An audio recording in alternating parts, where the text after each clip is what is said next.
Hey guys, tonight we're heading back in time, not just to a specific moment, but to a feeling, the low thrum of a medieval world, far from the polished castles and epic battles you see in the movies. We're going to walk in the weary boots of a traveller, a merchant perhaps, or maybe a humble pilgrim. As the day turns to dusk, the road is long, dusty, and full of ruts that threaten to turn your ankle with every step. The sun is sinking below a line of dark trees on the horizon, casting long, spooky shadows that stretch out behind you like bony fingers. You hear the distant braying of a donkey and the sharp, rhythmic jangle of a harness bell, a sound that promises rest and a hot meal. You probably won't survive the actual journey if we're being honest. What with the bandits, the disease, and the general lack of road signs. But don't worry. Tonight we're in the safe, cozy embrace of your bed. So, before you get comfortable, take a moment to like the video and subscribe, but only if you genuinely enjoy what I do here. Let me know where you're listening from and what time it is for you. Now, dim the lights, maybe turn on a fan for that soft background hum, and let's ease into tonight's journey together. As the last sliver of the sun disappears, a new scent reaches you on the cool evening breeze. It's not a pleasant smell, not by a long shot. It's a complex cocktail of wood smoke, animal dung, and something vaguely like sour beer mixed with old sweat. But to your weary, travel-worn body, it smells like a five-star resort, because nestled in a shallow valley, its dark timbers silhouetted against the last of the light, is an inn. The sign creaks back and forth in the wind, but the painted image of a boar or a shield, or maybe a rooster, is long since faded to an unrecognizable blob. The windows glow with a buttery, warm light, a beacon in the growing gloom. For the past 12 hours, you've been trudging along a muddy path that's barely more than a cart track. You've had close calls with a group of ruffians who eyed your satchel a little too keenly, and you had to wade through a stream that was deeper than it looked. You've been dreaming of this moment since you ate the last of your stale bread at noon. You push through a small gate, and the inn comes into full view. It's a 2-story building. Its walls are patchwork of wattle and daub, and the roof is a shaggy thatch that looks like it's been there for centuries. In front, a muddy yard holds a few tired-looking horses and a cart with a broken wheel.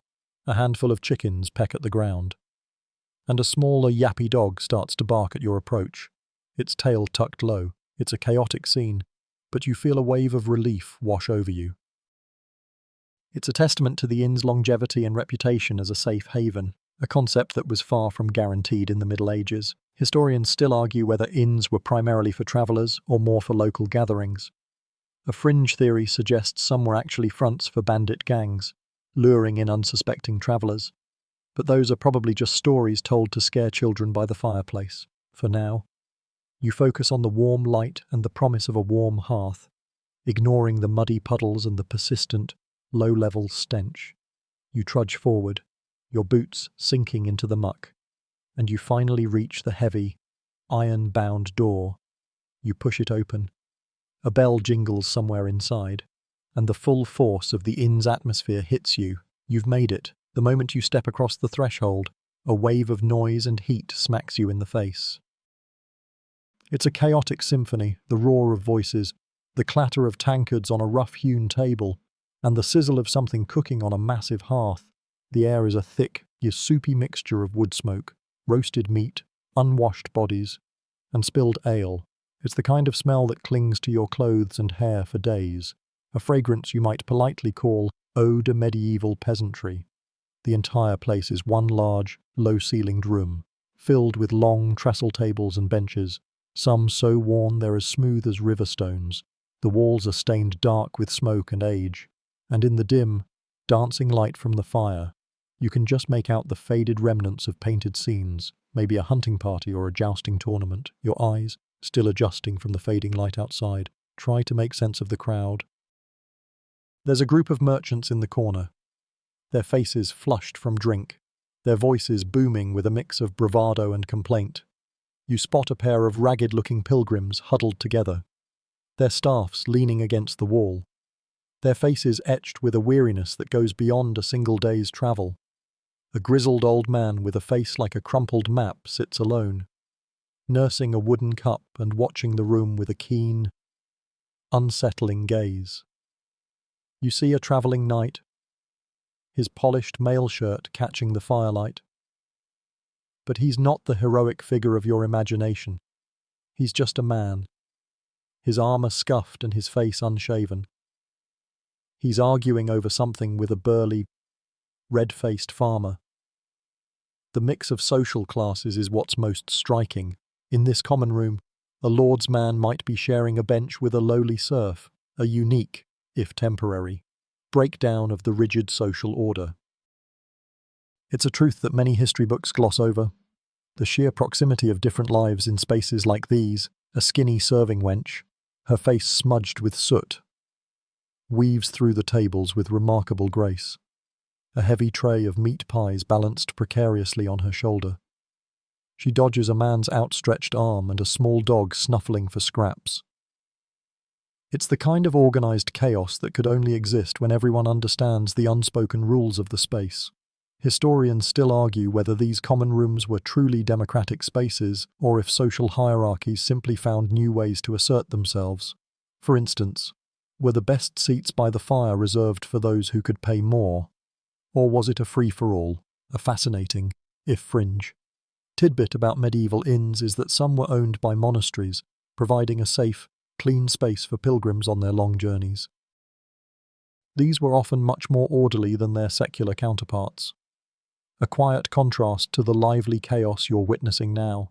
The sheer volume is overwhelming. A minstrel in the corner strums a lute, his voice struggling to be heard over the din. A couple of men are playing a game of dice, their exclamations of joy and frustration punctuating the background noise. A low-hanging beam above you is so thick with dust and grime it seems to absorb the light. You realize that a good inn isn't just a place to sleep, it's the heartbeat of a community. A nexus where news, gossip, and business are traded as readily as food and drink. It's where the outside world comes to you, full of stories both true and fantastically exaggerated. You take a deep breath, or at least a shallow one to avoid the worst of the smells, and you let the low rumble of the room wash over you. The warmth from the fire starts to thaw your cold fingers and toes, and for a moment, the grime, the noise, and the smells feel less like a hardship and more like a comfort. It's a relief, a sign that you have arrived and your long day is finally over. You're ready to find the innkeeper. You find a small, vacant spot at the end of a long table. Sliding onto the bench with a grateful sigh, the wood is worn smooth, and it's a relief to finally get the weight off your feet. You lean back, taking a moment to simply observe the organized chaos of the common room, a microcosm of the medieval world itself. Just across from you, a man with a wild, red beard is carving something into the tabletop with a small knife, leaving behind a series of crude, interlocking circles. You watch for a moment, wondering what it is he's trying to make. A family crest, a sigil, or just a simple doodle. It's a reminder that even in an age of constant struggle, people find small ways to pass the time and leave their mark. The air, though thick, starts to feel less alien and more like a comfort. The fire crackles and hisses in the massive stone hearth, a constant, soothing presence in the background. The low buzz of conversation is punctuated by sudden, explosive bursts of laughter, the clatter of dropped utensils, and the thump of a heavy boot against the floor. You can pick out fragments of conversation, snippets of a world you've only just entered. The market was a bust. I tell you, the wool prices are a disgrace. And then the bailiff had the audacity to say, "My sister, she's sworn a vow to St. Cuthbert, and she says, it's a tapestry of mundane, everyday concerns woven with the threads of high-stakes commerce and religious devotion." A group of travelling players, maybe a jester and a pair of acrobats, are huddled in a corner, their brightly coloured, patched clothes a stark contrast to the muted browns and greys of the other patrons. They're speaking in hushed, animated tones, likely discussing their next performance and the tricky business of getting paid for it. They look tired, but their eyes are alive with a kind of restless energy, a common, though often overlooked. Fact about these entertainers is that they were considered to be on the lowest rung of the social ladder, barely above outcasts, which is an interesting contradiction given their ability to bring joy and light to a room like this. A quirky tidbit from the annals of medieval travel is the concept of guest houses attached to monasteries. These weren't quite public inns, but they offered hospitality to travellers and pilgrims for free, provided the person was of good standing, a vague term that surely caused more than a few arguments. As you sit there, you start to pick up on the rhythms of the place. The innkeeper, a stout woman with an impressive mane of braided hair, is barking orders at her staff, her voice a low growl that cuts through the noise. A little boy, maybe her son, is sweeping spilled sawdust and straw from the floor, his broom a rhythmic whisper. The low, warm light from the fire and a few tallow candles illuminates pockets of the room, leaving the rest in deep shadow. You're beginning to feel a profound sense of ease, a feeling that you are exactly where you are supposed to be after a long day's journey. Historians still argue whether the quality of inns varied wildly from region to region. Were some towns known for having better inns than others, or was it a complete lottery? It's something to ponder as you watch a mouse scurry across the floorboards, its tiny, quick movements a forgotten detail of everyday medieval life. The room is a testament to resilience, a place where people from all walks of life converged, ate, drank, and shared a space before heading back out to face the often brutal world. You're not just a spectator anymore, you're a participant in this brief, lively moment in time. Now that you've had a moment to settle in and observe the human aquarium around you, you realize you're still standing at the table's edge. Your belly rumbles a complaint that you've been ignoring for hours. The first order of business, is to find the innkeeper. She's the one who controls everything here, from the beds to the ale, and your fate for the night is entirely in her hands. You spot her again behind a rough-hewn counter that serves as the inn's central hub, a sort of command post in the middle of the chaos. She's a sturdy woman with a face like a weathered fist and a no-nonsense look in her eyes. She's counting a pile of small coins, her lips moving silently as she tallies her day's earnings. You take a deep breath, push off the bench, and make your way toward her. The floorboards groan beneath your weight, and you have to sidestep a man who is loudly and dramatically trying to convince his friend to buy him another drink. You finally reach the counter, and you stand there for a moment, waiting for her to acknowledge you. She doesn't. She finishes counting her coins, wraps them in a small leather pouch, and tucks it into her apron. Only then does she look up, her gaze direct and unapologetic.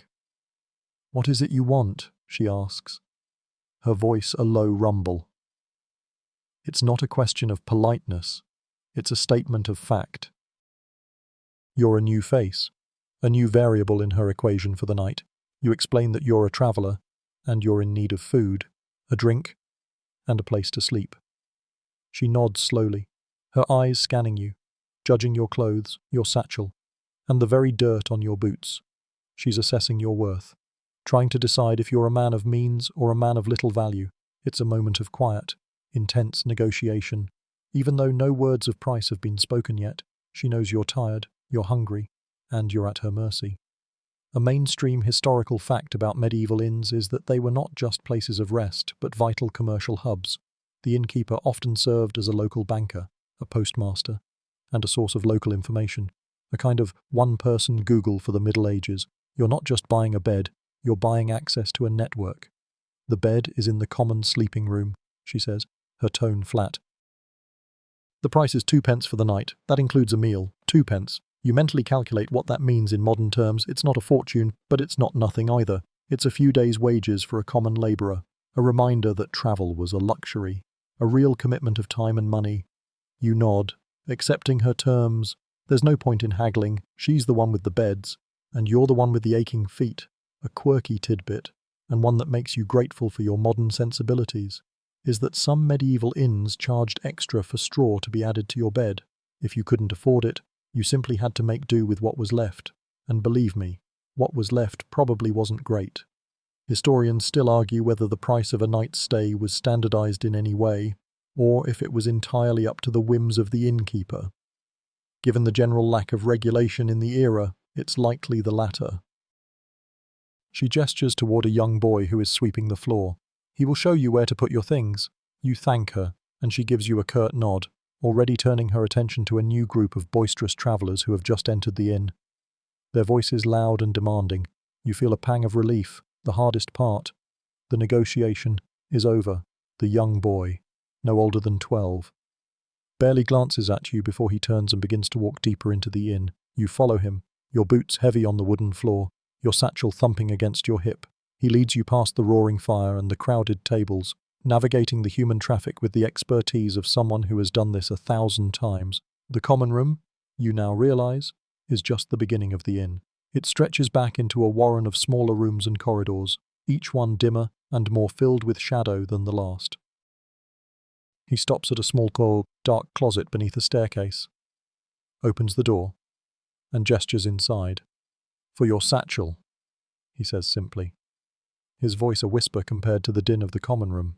You look inside. It's not much bigger than a dog kennel, and the air is thick with the scent of damp wool and old leather. There are a few other bags and bundles piled in the corner. You put your satchel down, a small lump of worry forming in your stomach. It's a risk, leaving your belongings in an unsecured space, a constant low-level anxiety that a modern traveller rarely has to face. This brings to mind the various payment methods in the medieval world. While the innkeeper quoted you a price of 2p, that was just one of many forms of exchange. A mainstream historical fact is that coinage was often unreliable, and its value could fluctuate wildly depending on the region and the metal content. As a result, travellers often paid in goods or services. Perhaps you were a skilled carpenter, and you could fix a broken cartwheel in exchange for your stay. Or maybe you had a valuable piece of fabric or a bag of spices that the innkeeper wanted for her own personal use. This barter system, while less efficient than modern currency, created a web of interdependence and trust. A quirky tidbit is that some inns, particularly those near major pilgrimage routes, would accept relics or blessed objects as payment, a transaction that blurred the lines between commerce and faith. The boy closes the door on your satchel and continues his tour, leading you toward a staircase that groans under his weight as he ascends. The stairs are worn and uneven, and you have to grip the rough wooden railing to keep your balance. He points to a large room at the end of the hall, the door left ajar. "The common sleeping room," he says, his voice flat. You peer inside. The room is large and open, and it's filled with a dozen or so straw mattresses laid out on the floor. Most of them are already occupied. You can hear the rhythmic, guttural snores of the men who have already collapsed into their beds. The air is heavy and stale, a potent blend of sweat, old straw, and the faint, sweet smell of bodies that have been on the road for too long. You realize that the 2p for the night isn't just for you, it's for a space in a room filled with strangers, a communal experience that you're not sure you're ready for. Historians still argue whether these common sleeping rooms were always mixed gender. While most inns had separate sections for women and men, the poorest ones might have simply lumped everyone together. You shudder at the thought of a woman, perhaps a noblewoman, sharing a room with a group of snoring, unsavoury merchants. You thank the boy, and he gives you a slight nod before clattering back down the stairs. You're left alone in the dark corridor. The faint glow from the common room below your only guide. You take a deep breath, steel yourself, and walk into the room of strangers. You stand in the doorway of the common sleeping room, the collective snoring a low, resonant drone that vibrates in the floorboards. The air, as you suspected, is stale and thick, heavy with the smell of unwashed bodies and old straw. It's a room of quiet, unconscious lives, laid out like sardines in a tin. There are no individual beds here, no partitions, no sense of privacy. This is the reality of a medieval inn. You're not renting a room, you're renting a space on a floor covered in straw mattresses. You look for a vacant spot, weaving carefully between the sleeping bodies. A man on your left is curled into a tight ball, his face buried in his arms, his breathing a soft whistle. On your right, a truly enormous man lies on his back, his mouth wide open in a silent snore, his stomach rising and falling with the rhythmic swell of a gentle sea. You find a space near the far wall, a small patch of floor with a rolled-up blanket that someone has left behind. You unroll it, and a cloud of dust and stray bits of straw rise into the air. It's not clean, and it smells of someone else's sweat and hard travel. But you're so tired you don't even care. You're grateful for the chance to lie down, even on this dubious bedding. A mainstream historical fact is that the vast majority of people in the Middle Ages slept communally, whether in their own homes, where entire families would often sleep in a single room, or in inns like this one. The concept of a private bedroom was a luxury reserved for the very wealthy, a symbol of their status and a reflection of a growing desire for personal space. This communal sleeping arrangement was not without its quirks. A fringe tidbit that might make you squirm is that medieval inns often employed a bedwarmer who would go around and literally warm up the beds for new arrivals, but not with a hot water bottle. The warmer would be a person, sometimes a servant, sometimes another guest, who would lie down in the bed to preheat it before the paying customer got in. It was a service. Though perhaps not one you'd pay extra for today, the practice speaks to the constant, pervasive cold of medieval living and the value placed on even a small amount of comfort. You're thankful there's no such person here tonight. Historians still argue about the specifics of these sleeping arrangements. Did travellers bring their own bedding, or was it provided? What was the etiquette of sharing a bed with a stranger? Was it expected that you would take turns warming the bed? You don't have the answers to these questions. And frankly, you're too tired to care. You just want to lie down. You carefully remove your boots, placing them neatly beside your small space. You leave on your tunic and hose. The air is too chilly to risk anything else. The darkness is not complete. A faint, ghostly glow from the moon outside and the embers of the fire in the common room cast a pale light on the walls. The snoring symphony continues, a testament to a long day's work and a hard-won rest. You lie down on the scratchy, dusty blanket, feeling the individual stalks of straw beneath it pressing into your back. You close your eyes, and a profound weariness settles over you. You've found your rest. You lie there, not quite asleep, but with your body already beginning its slow protest against the unyielding ground. The blanket, once a symbol of comfort, now feels like a scratchy, thin veil between you and the hard, packed earth floor. You can feel the individual stalks of straw in the mattress beneath you, some of them poking through the coarse fabric and into your back. It's a far cry from the fluffy duvets and memory foam mattresses of your own time, but in this moment, it's all you have, and your tired body is beginning to accept it. Let's talk about that straw mattress. A mainstream historical fact is that these mattresses, or palliasses, were common for the lower and middle classes. They were often just a large sack filled with straw or chaff. They had to be regularly replaced to avoid a build-up of dust, pests, and general, well, grossness. This wasn't always done, however, so the smell and the creepy crawlies were an accepted, if unpleasant, part of life. You can just imagine the accumulated history of a single palliasse, the stories it could tell if it could only talk, and the less than charming things it could transmit. A quirky tidbit that might make you think twice about this humble bed is that in some regions, people would use heather or fern fronds instead of straw. The belief was that the smell of these plants would ward off fleas and other insects. While this might have been partially true, it was probably more of a psychological comfort than a genuine pest control measure. It's a reminder that medieval hygiene was less about sanitation and more about managing the visible and tactile symptoms of a very dirty world. You close your eyes and try to imagine a pleasant scent of heather instead of the dusty, musty reality of the straw. Historians still argue whether the quality of these mattresses varied significantly between inns. Was there a 3-star equivalent of the medieval inn, where the straw was fresh and the blankets were clean? Or was it a universally grim lottery? It's a fun thought to ponder as you lie there, feeling the lumps and bumps of your bed. The snores of your fellow travellers are a low, continuous rumble, a kind of primal white noise. You can hear a few of them shifting in their sleep. The rustle of straw, a soft whisper in the darkness. You're part of a sleeping congregation, a group of tired souls all seeking the same respite, a shared vulnerability. You are acutely aware of the hard reality of your situation. Your back is starting to ache, and you can already feel the beginnings of a knot in your neck. But the exhaustion is a more powerful force than the discomfort. Your limbs feel heavy, your eyelids feel like lead, and the low hum of the inn begins to fade into a distant drone. You think about the long road you travelled today, the blisters on your feet, and the cold wind that bit at your face. You think about the food you're about to eat, the warm fire in the common room, and the promise of a full belly. You're not just lying on a bed of straw, you're lying on a bed of relief. It's a luxury, in its own way, and you're grateful for it. You take a slow, deep breath, and you finally, mercifully, let yourself drift off. A loud, sudden cough from somewhere in the room jolts you back to a state of half-consciousness. You're not dreaming, you're just very, very tired. Your first waking thought, though, is a pressing physical need. You need to use the latrine. It's a rude awakening, a slap back into the reality of the medieval world, where such necessities are far less convenient than they are today.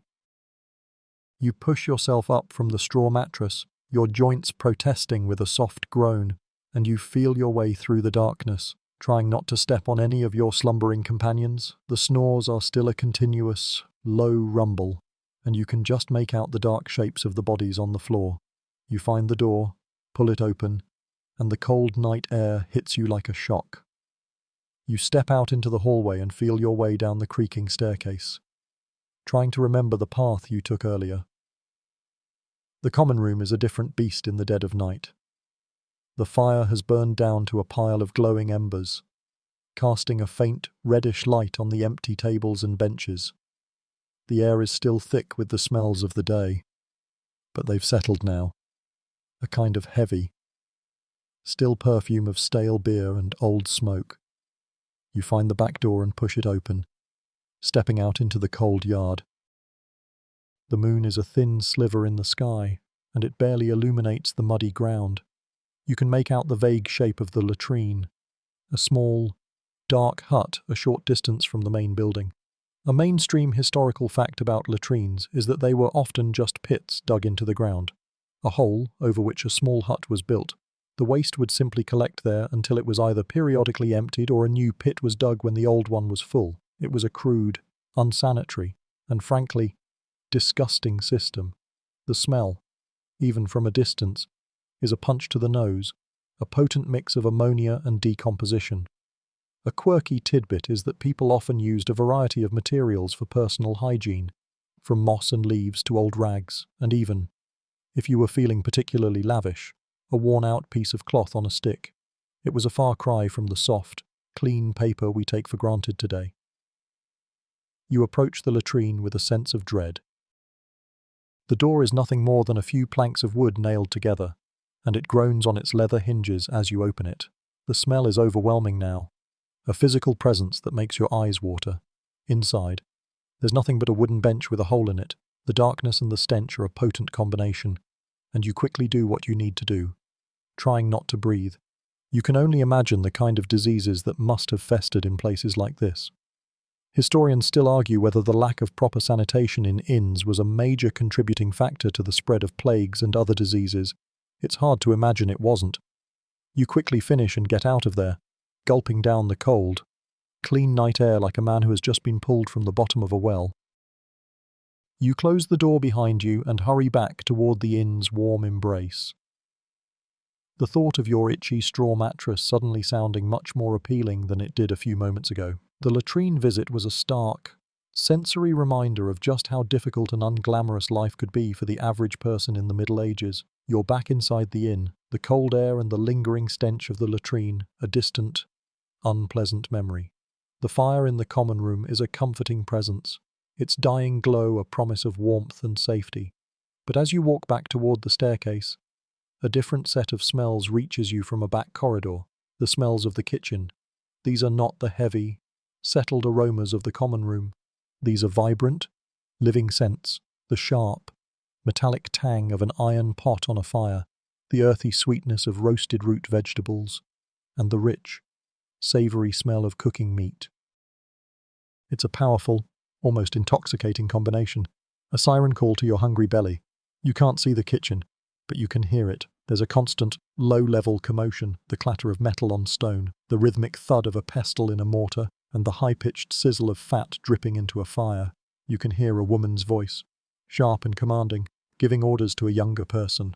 The kitchen, you realize, is the engine of the inn. It's the source of life and warmth, the place where raw ingredients are transformed into the hot meal you so desperately crave.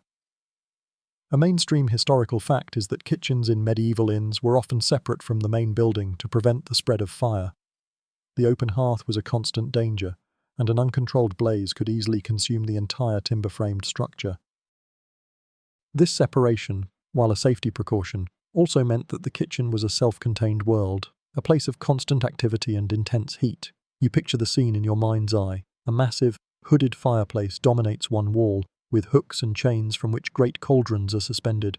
A younger man, his face flushed with heat and sweat, is turning a spit over the fire, the pig or lamb on it rotating slowly, its skin glistening. A woman is bent over a stone table, kneading a lump of dough, her movements practiced and efficient. A small boy is carrying a bucket of water from a well outside, his face a mask of concentration. It's a vision of relentless, unceasing labor. A reminder that the ease and comfort you seek as a traveler is built on the back of someone else's hard work. A quirky tidbit is that medieval kitchens often had a sauce maker, a specific person whose job it was to grind spices and herbs into flavorful concoctions. Their tools, a pestle and mortar, were a symbol of their skill and knowledge, a kind of alchemist of the culinary world. Historians still argue about the typical size of an inn kitchen staff. Was it a family affair, with the innkeeper, their spouse, and their children all pitching in? Or were there paid servants? The answer probably depended on the size and location of the inn, but it's a detail that sheds light on the economic realities of running a business in the Middle Ages. You stand there for a moment, bathed in the warmth that radiates from the kitchen corridor, listening to the symphony of cooking. The smell is a promise of what is to come, a tantalizing scent that makes your stomach grumble again, this time with a more insistent demand. The food is almost ready, and you're ready to eat. You turn and head back into the common room. The thought of the meal a more effective guide than any candle, the smell, the sound, and the heat from the kitchen are a testament to the fact that even in a world of hardship, a hot meal was always within reach, a small but significant luxury.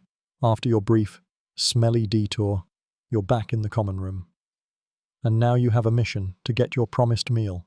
The air is still thick with noise and smoke, but now the dominant scent is that of food. The innkeeper, a woman who seems to have eyes everywhere, spots you and nods toward a table near the fire. You gratefully make your way over and sit down on the bench. The table is rough and stained, and a few stray crumbs from a previous meal sit on its surface. You notice that you're sharing the space with a few other travelers who are also waiting for their meal. It's a silent, shared moment of hunger and anticipation. Soon, a young boy from the kitchen brings you your dinner. It's not served on a porcelain plate, but in a simple wooden bowl. The food itself is a thick, brownish stew, a mixture of what looks like lentils, barley, and root vegetables. A small, unidentifiable piece of meat, probably pork or mutton, floats on the surface. This is your pottage, the staple of the medieval diet, a slice of dark, dense bread, so hard it could double as a weapon, is placed beside the bowl. This is it. This is your feast. A mainstream historical fact is that pottage was the most common meal for most of the population in the Middle Ages. It was a simple, nourishing dish that could be stretched to feed many people. The ingredients were cheap, and it could be left to simmer on the fire for hours, making it an ideal meal for a busy inn. It's a far cry from the roasted pig you might have imagined when you saw the spit. A gentle reminder that for most people, meat was a luxury, a treat to be savoured, not a daily occurrence.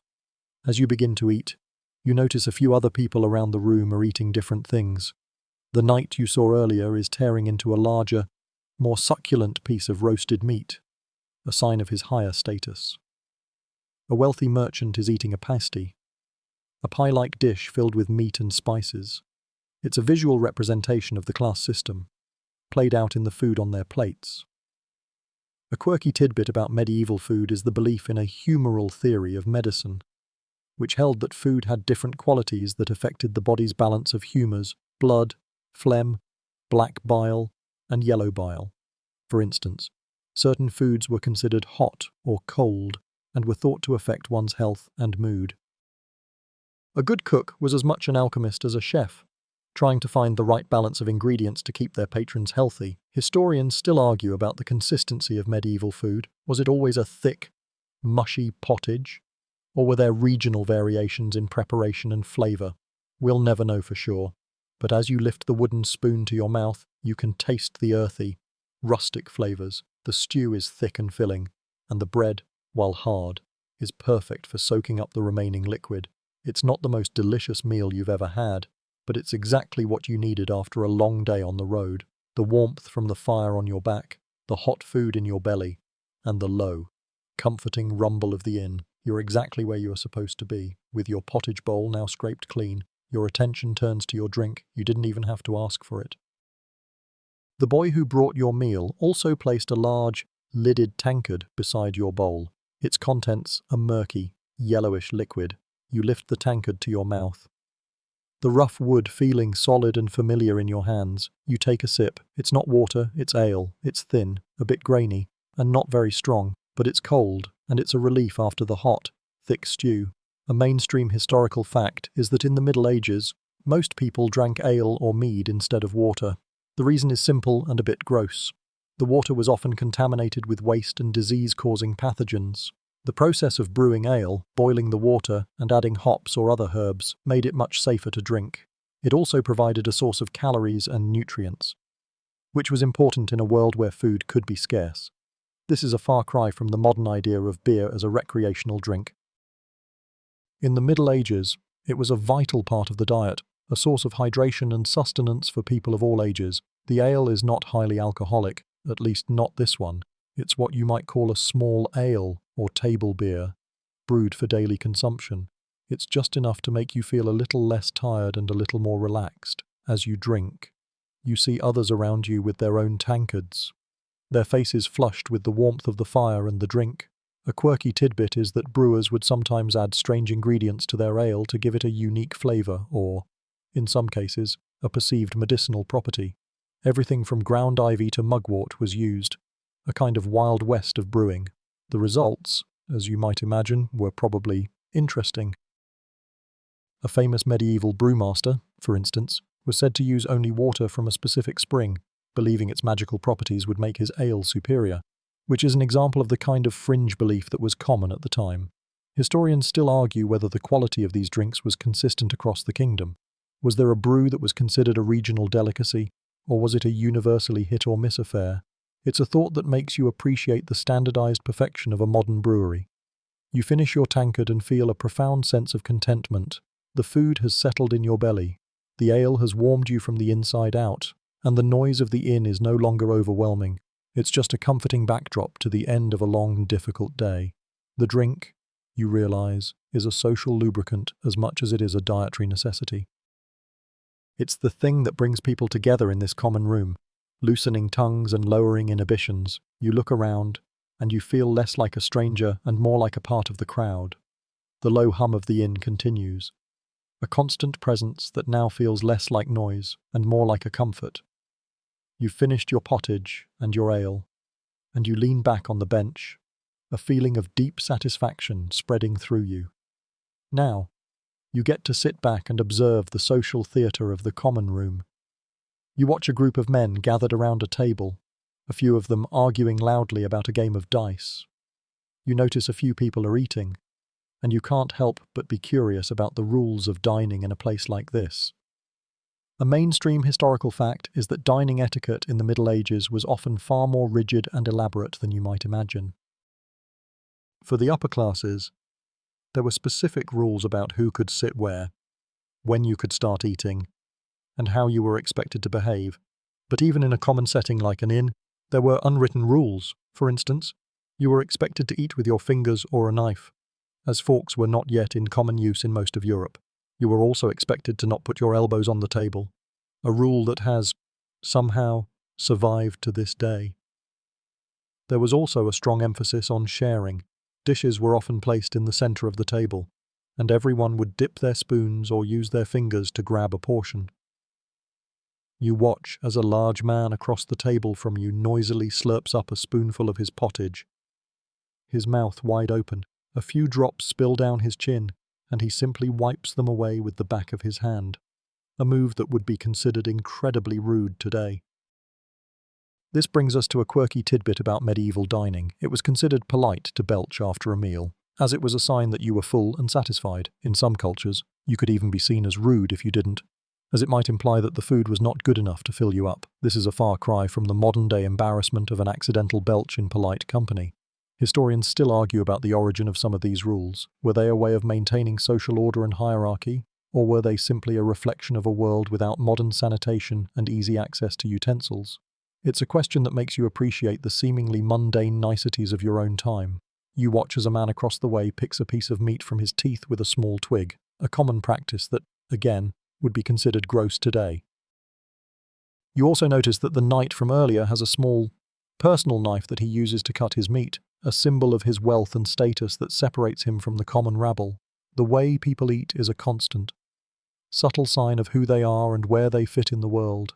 You've just finished eating, and you let out a small, quiet burp of satisfaction, a small tribute to your modern sensibilities and a nod to the strange, unwritten rules of the world you've entered. With your belly full and the ale working its gentle magic, you find yourself settling into a state of contented lethargy. The low din of the common room, which once felt overwhelming, is now a soothing backdrop. You're no longer just a tired traveller, you're a patron, a temporary part of this vibrant ecosystem. Your attention shifts from the simple act of eating to the social life unfolding around you. The common room, you realize, is not just a place for food and drink, it's the cultural center of the inn. A mainstream historical fact is that inns and taverns were the primary places for entertainment and social gathering for the common folk. This wasn't just a place to get drunk, it was a place for people to share news, tell stories, and engage in games and music. It was the medieval equivalent of a community center and a pub rolled into one. You watch as a man pulls out a small, crudely made bag of dice and shakes them with a theatrical flourish, challenging his companions to a game.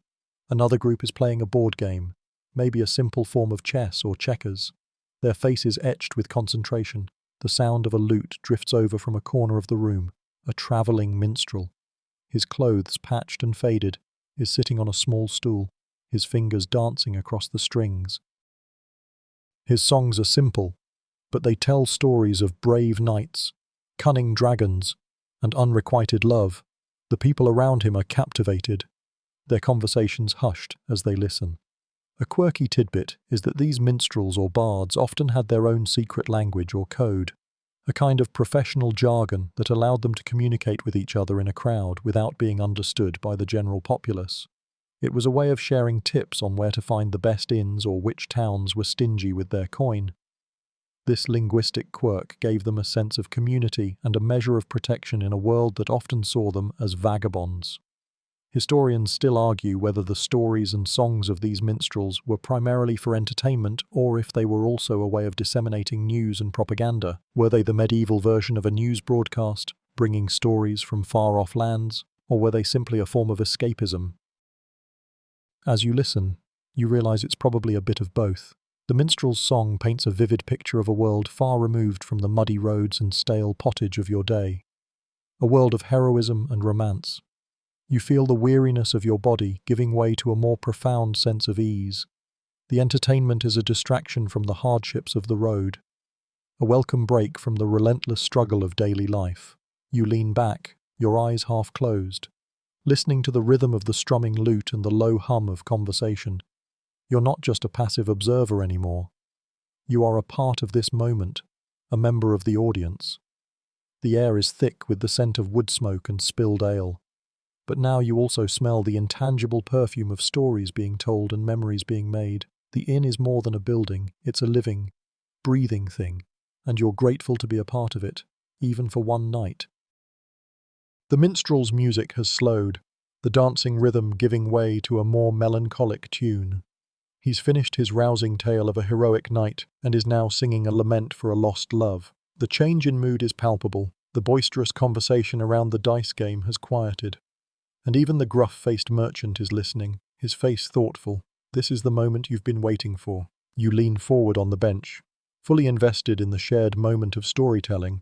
A mainstream historical fact is that storytellers were the primary source of entertainment and cultural transmission in a world where very few people could read or write. They were the keepers of history, the tellers of myth, and the carriers of news from one town to the next. The best of them were a kind of living library, their minds filled with a vast collection of tales. from epic poems of legendary kings to simple fables with a moral. The minstrel you are watching is not just a performer, he is a vital part of the cultural fabric, a link between the past and the present. As he sings, he holds his audience in the palm of his hand. His voice, though not powerful, is rich with emotion. He's telling a story of a young man who journeyed to a far-off land to find a cure for his dying love, only to discover, upon his return, that she had already passed. It's a tale as old as time. And yet, in his telling, it feels new and fresh. A quirky tidbit about these travelling storytellers is that they often performed with a puppet or a small pet, a dog or a monkey, to add to the spectacle. These animal companions were more than just props. They were often trained to perform simple tricks or even to dance to the music. A kind of pre-modern street theatre. The minstrel you're watching, however, is a purist. It's just him and his lute. And that's enough. Historians still argue about the historical accuracy of the stories these minstrels told. Were they simply for entertainment, or did they contain hidden truths about historical events? Did the legends of King Arthur, for instance, evolve from the tales of an actual warrior, or were they simply a comforting fantasy for a world full of hardship? It's a debate that highlights the difficulty of separating fact from fiction in a world where history was passed down by word of mouth. You're content to just listen, to let the story wash over you, a soothing balm on your tired mind. You're transported, if only for a moment, from the rough reality of the inn to a world of knights and fair maidens.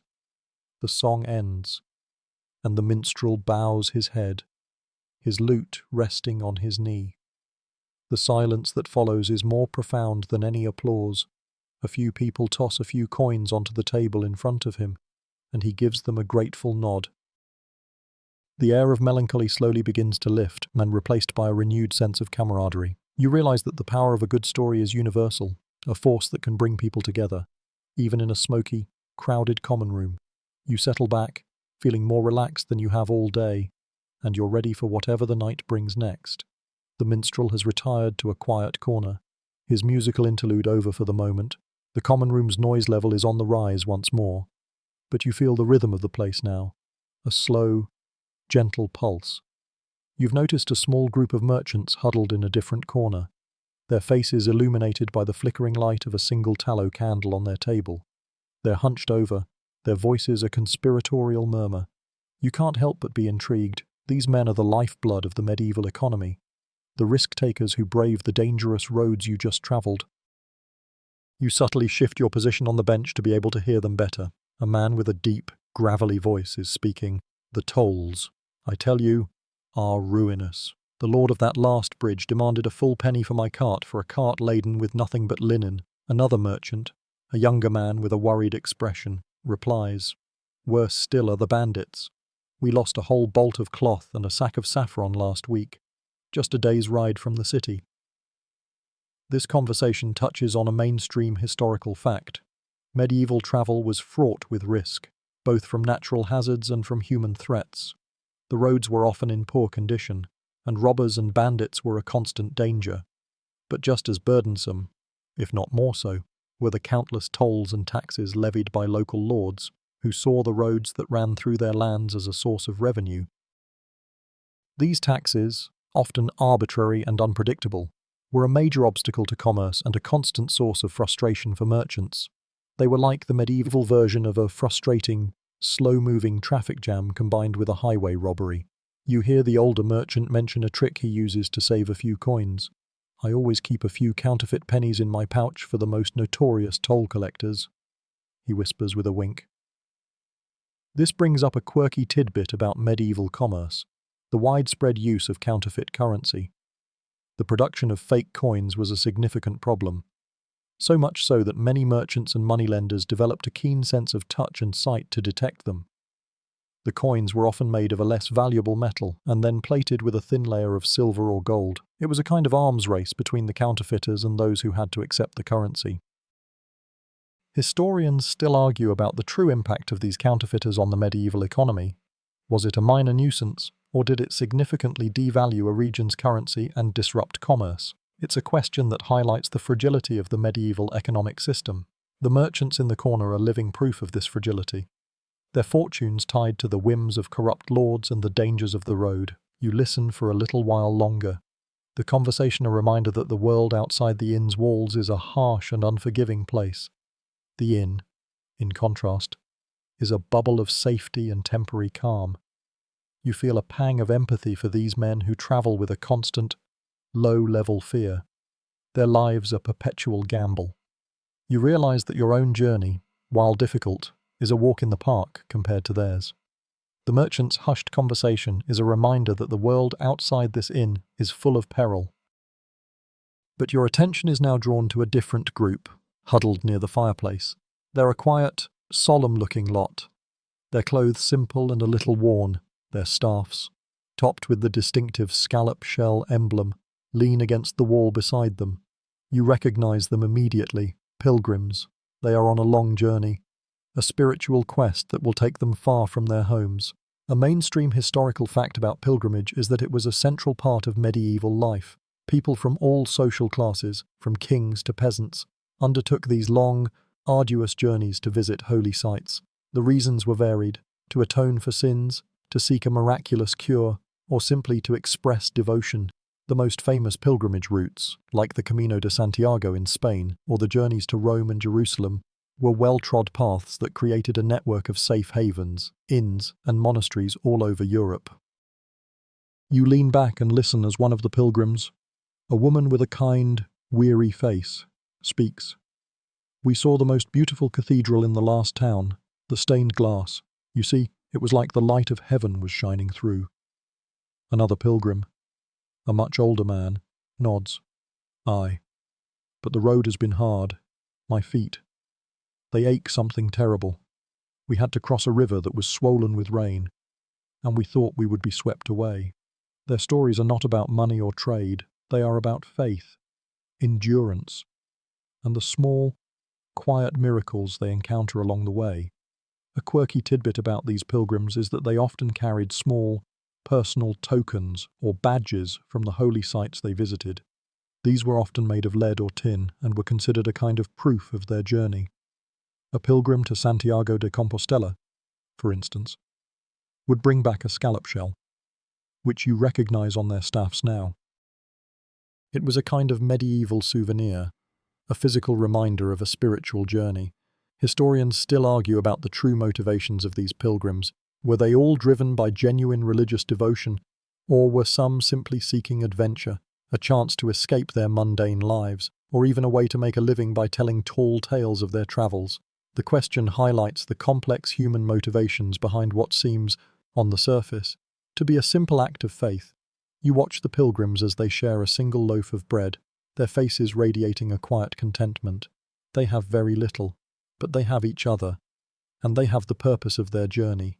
They are a stark contrast to the boisterous merchants and the self-absorbed knight, a reminder that the world is filled with many different kinds of journeys, not all of them for profit. You feel a profound sense of respect for their quiet endurance. The inn, for them, is not just a place of rest, but a temporary sanctuary where they can share their experiences with others who understand. The pilgrims have settled into a quiet, shared contemplation, their conversation over for now. Your attention, however, is drawn back to the other side of the room. You spot him again, the knight you saw when you first arrived. He's sitting alone at a small table, nursing a tankard of ale, his face a grim mask of exhaustion. His mail shirt, once bright and shining, is now scuffed and dulled with rust. His surcoat, once a pristine white, is stained with dirt and what looks suspiciously like old blood. He's not the gallant hero of the minstrel songs. He's just a man who has clearly seen too many battles.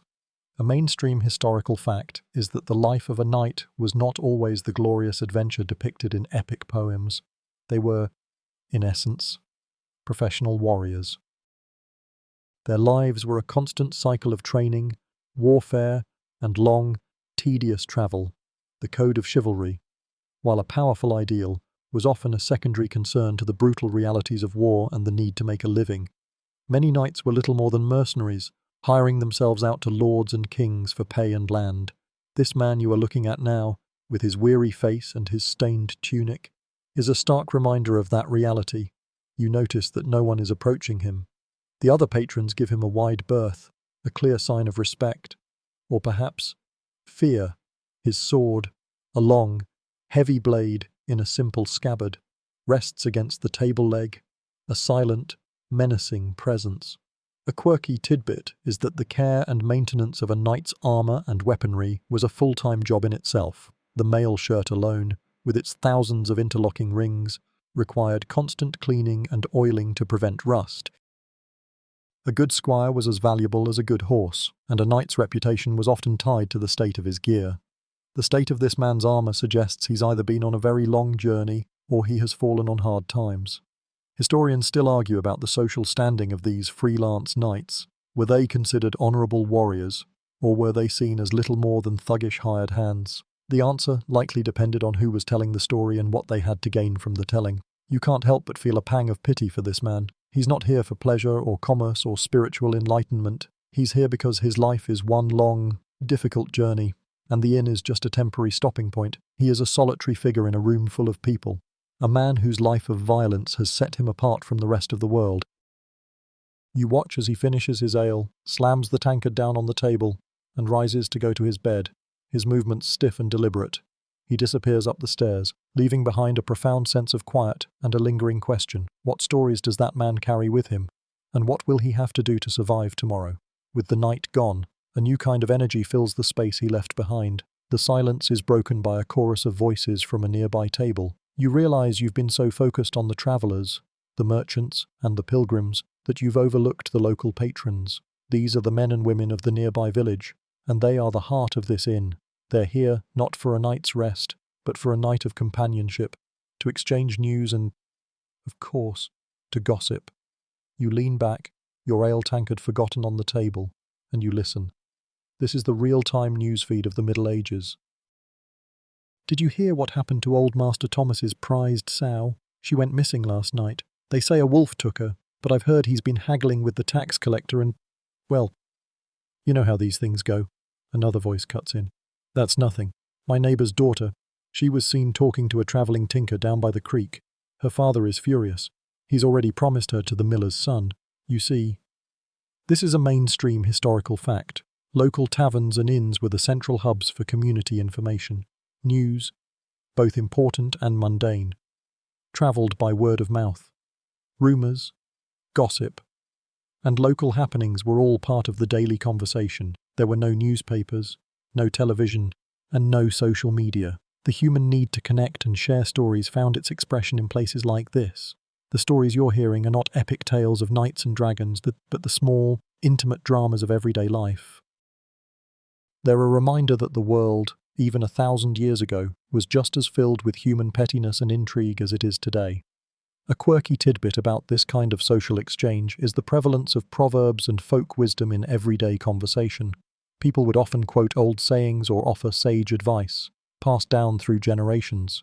These proverbs were not just quaint expressions, they were a kind of cultural shorthand, a way of reinforcing community values and morals. A stitch in time saves 9, for instance, or a bird in the hand is worth 2 in the bush.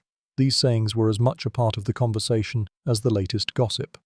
Historians still argue about the reliability of this kind of information. How did people differentiate between a true piece of news and a wild rumour? Was there a kind of fact-checker in the community? Someone whose word was more trusted than others? It's a fascinating question that highlights the fragility of a society built on oral tradition. You listen to the gossip and you're struck by how little has changed. The names are different, the technology is different, but the human desire to talk about each other's lives is a constant. You're learning more about this community just by listening than you would from 1,000 history books. The inn is a window into the soul of this place, and you feel, for a moment, that you are a local, a part of the tapestry of this small, rustic world. The night is wearing on, and the air in the common room is getting thicker and heavier.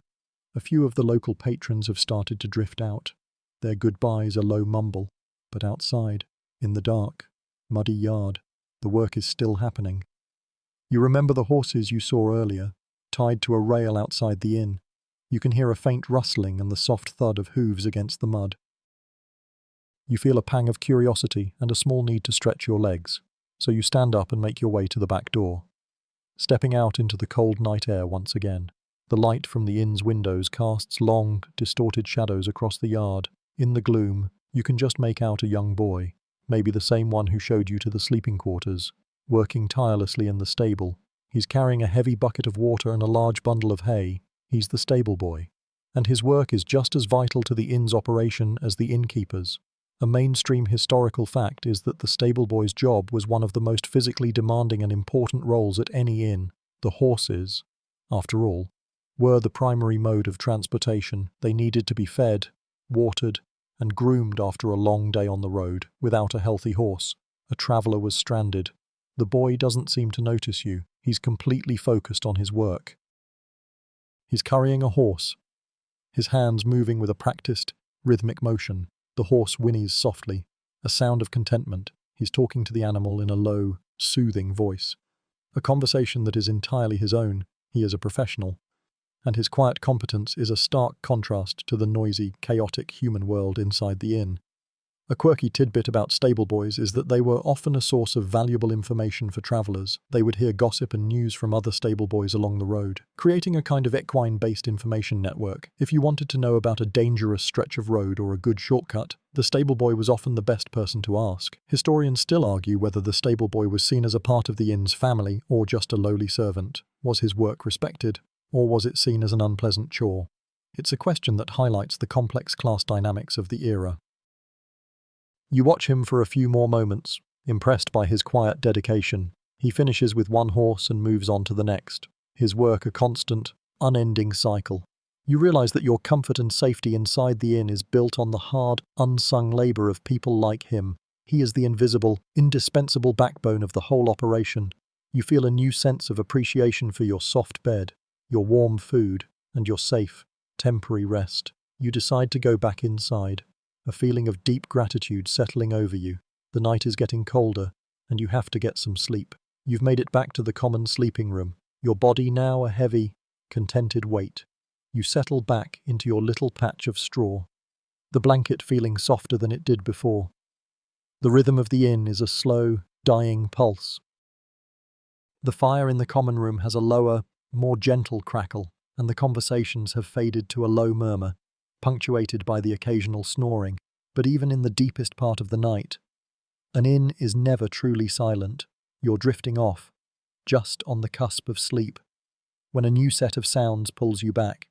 You hear the creak of the front door opening and closing. You hear the low, hushed voices of new arrivals. These are latecomers, travellers who have risked the darkness to get to the inn before the gates of a town close or before a storm rolls in.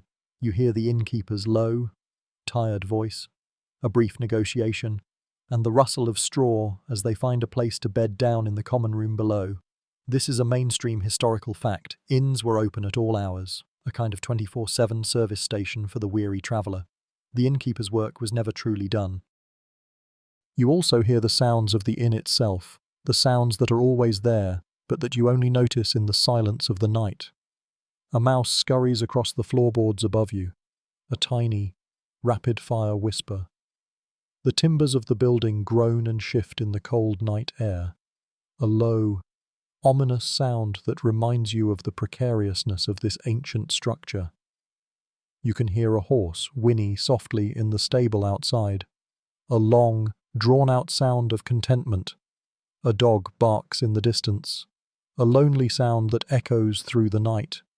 A quirky tidbit is that medieval inns often had a night watchman, a person whose job it was to patrol the building and the grounds to deter thieves or other unwanted visitors.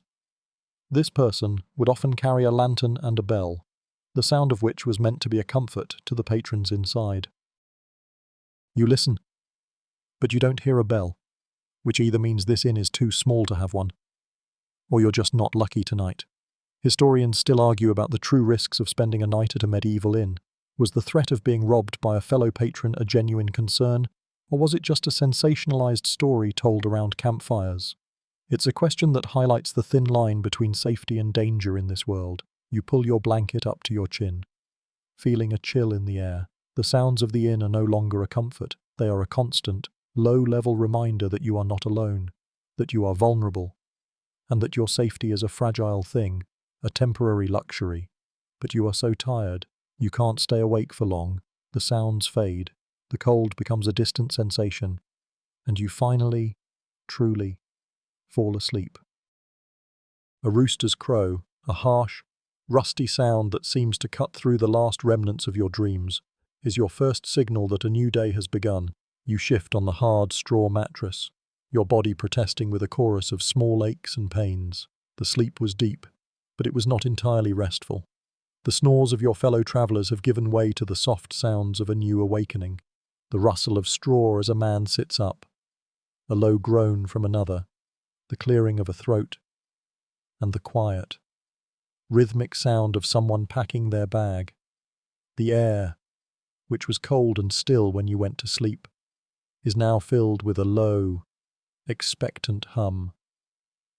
You push yourself up to a sitting position, your body a creaky, unfamiliar thing. You can see the light of dawn, a pale grey ribbon, just beginning to peek through the small, grimy window of the sleeping room. The inn is slowly coming back to life. This is a mainstream historical fact. The medieval world was an agrarian one, and life was governed by the rhythm of the sun. People rose with the dawn and went to sleep when it got dark. There was no electricity to extend the day, so the daily rhythm of an inn was a natural reflection of the sun's journey across the sky. The sounds of the inn waking up are a new symphony.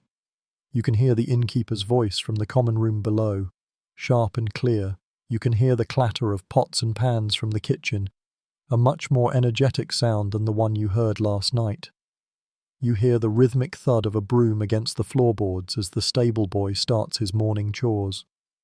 The low, steady sounds of work are a soothing presence, a promise that the world is moving again. A quirky tidbit about these early mornings is that travellers often had to leave before a certain time, particularly if they were headed to a town with a fortified gate. These gates were often locked at dusk and opened at dawn, and if you wanted to make it to your destination in a timely fashion, you couldn't afford to dally. Historians still argue about the typical breakfast time at a medieval inn. Was it a leisurely affair, or was it a quick, hurried meal meant to get travellers on their way? The answer probably depended on the innkeeper and the traveller's schedule, but it's a detail that sheds light on the nature of medieval travel. It was a constant race against the sun. You stretch your arms above your head, and you feel the last of the sleep drain from your body. You're ready to start the day. The aches and pains are still there, but they are a testament to the journey you've made, a physical record of the hardships you've endured. You're alive, you're safe, and you're ready to face the road again. You get up and begin the slow, methodical process of getting ready to face the world. Now that you are awake, the first order of business is to attend to your personal hygiene. You can't just stumble out onto the road with the grime of yesterday still on you. No matter how tired you are, you make your way back down the stairs. The cool morning air, a sharp contrast to the stale warmth of the sleeping room. In the common room, the innkeeper is already up and about, shouting at a young boy to stoke the fire. You catch her eye and gesture toward a basin and a large water jug in the corner. She gives a curt nod, her face unreadable. You approach the basin with a sense of trepidation. A mainstream historical fact is that personal hygiene in the Middle Ages was a far cry from what we're used to today. There was no running water, no soap as we know it, and certainly no clean towels. A quick, cold splash of water to the face was often the extent of a morning wash. You pour a little water from the jug into the basin, and it's shockingly cold. A sharp jolt that wakes you up more effectively than any rooster's crow. The water is murky, and you can see a few floating bits of straw and other detritus, a grim reminder of how many people have used it before you. You cup your hands and splash the water on your face. It's a bracing, unpleasant sensation, but it helps to clear the last of the sleep from your eyes. You dry your face on your sleeve, a common practice in a world without dedicated towels. You can still feel the grit on your face and hands, but you've done what you can. You are, for the moment, clean enough. A quirky tidbit about medieval washing habits is that some people believed that bathing too often was bad for your health. It was thought that hot water could open the pores and allow diseases to enter the body, a belief that helps explain why people were often so smelly. This is an idea that would make a modern-day doctor cringe, but in a world without germ theory, it made a kind of logical, if flawed, sense. Historians still argue about the frequency of bathing for the average person in the Middle Ages. Was it a weekly ritual, a monthly one, or only done when absolutely necessary? The answer likely depended on the person's social class, their access to water, and their personal beliefs. The wealthy had access to bathhouses and servants who would bring them hot water for a private bath.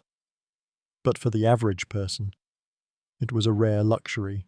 You feel a pang of gratitude for your own time's easy access to hot water and soap. And you realize how much we take for granted. You feel refreshed, or at least as refreshed as you can be, and you're ready for the day.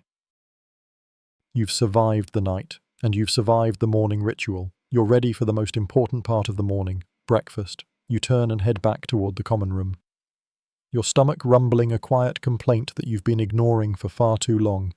Your morning routine, as basic as it was, is complete. Now, your attention turns to the promise of food. You walk into the common room, and you're met with the sight of a few other travellers, their faces still etched with the weariness of the road. Seated at the long trestle tables, the innkeeper, her face a mask of practiced efficiency, is serving them. You approach your seat from last night, and a boy brings you your breakfast. It's not the hot, savoury pottage of last night. It's a much simpler affair, a piece of cold, hard bread and a hunk of cheese. This is a mainstream historical fact about medieval breakfast.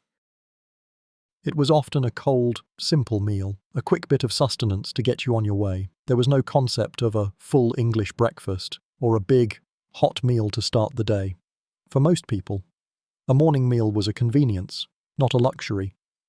The food was often something that could be eaten on the move, a handful of dried fruit or a piece of hard cheese and bread. You take a bite of the bread. It's so hard you have to soften it in your mouth before you can chew it. The cheese is salty and a little bit oily, but it's a welcome source of flavour. A quirky tidbit about medieval breakfast is that it was often skipped entirely by the working class. They would simply start their day with a bit of ale and a few bites of bread, saving their main meal for midday, when they would have a longer break to eat and rest. It was a matter of practicality, not a reflection of a lack of appetite. Historians still argue about the typical breakfast beverage. Was it always ale? Or did people drink a little more water in the mornings? Given the unsanitary nature of the water, it's likely that a small ale was the safer and more common choice. You sip your own small portion of morning ale, and you realize that every part of the medieval day is a kind of negotiation with a world that is always on the verge of hardship. The cold food, the quick pace, and the simple sustenance are all a reflection of a world that is always in motion, a world where time is a luxury and efficiency is a necessity. You finish your meal quickly, and you feel a small pang of disappointment, but also a sense of gratitude. You've been fed, and you've been given the energy you need to face the road. You're ready to go. You stand up, your body feeling a little more rested than it did before, and you make your way to the innkeeper to settle your bill and bid her farewell. With your breakfast consumed and the cold morning air now feeling more invigorating than biting, you head to the counter to find the innkeeper. She's busy polishing a pewter tankard, but she sees you coming and puts it down, her expression as unreadable as ever. You tell her you're leaving and that you need to settle your account. She holds up a single hand, her face a mask of practiced calculation. 2 pence for the night, and another half for the extra ale you had last night. You're surprised but not offended. You remember raising your tankard and a boy refilling it, a small moment of carelessness that has now cost you. This brings up a mainstream historical fact. Medieval inns often operated on a kind of running tab, with the innkeeper keeping a mental tally of a guest's consumption.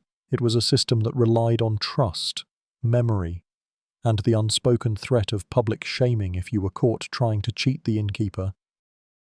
You pull out your small leather pouch and count out the coins, placing them on the counter. The metal is cold against your fingers. She takes them, her movements quick and efficient, and she doesn't count them again. She simply takes them and puts them in her own pouch, a sign of her complete confidence in your honesty, or her complete disinterest in what you do. She gives you a curt nod, a silent farewell.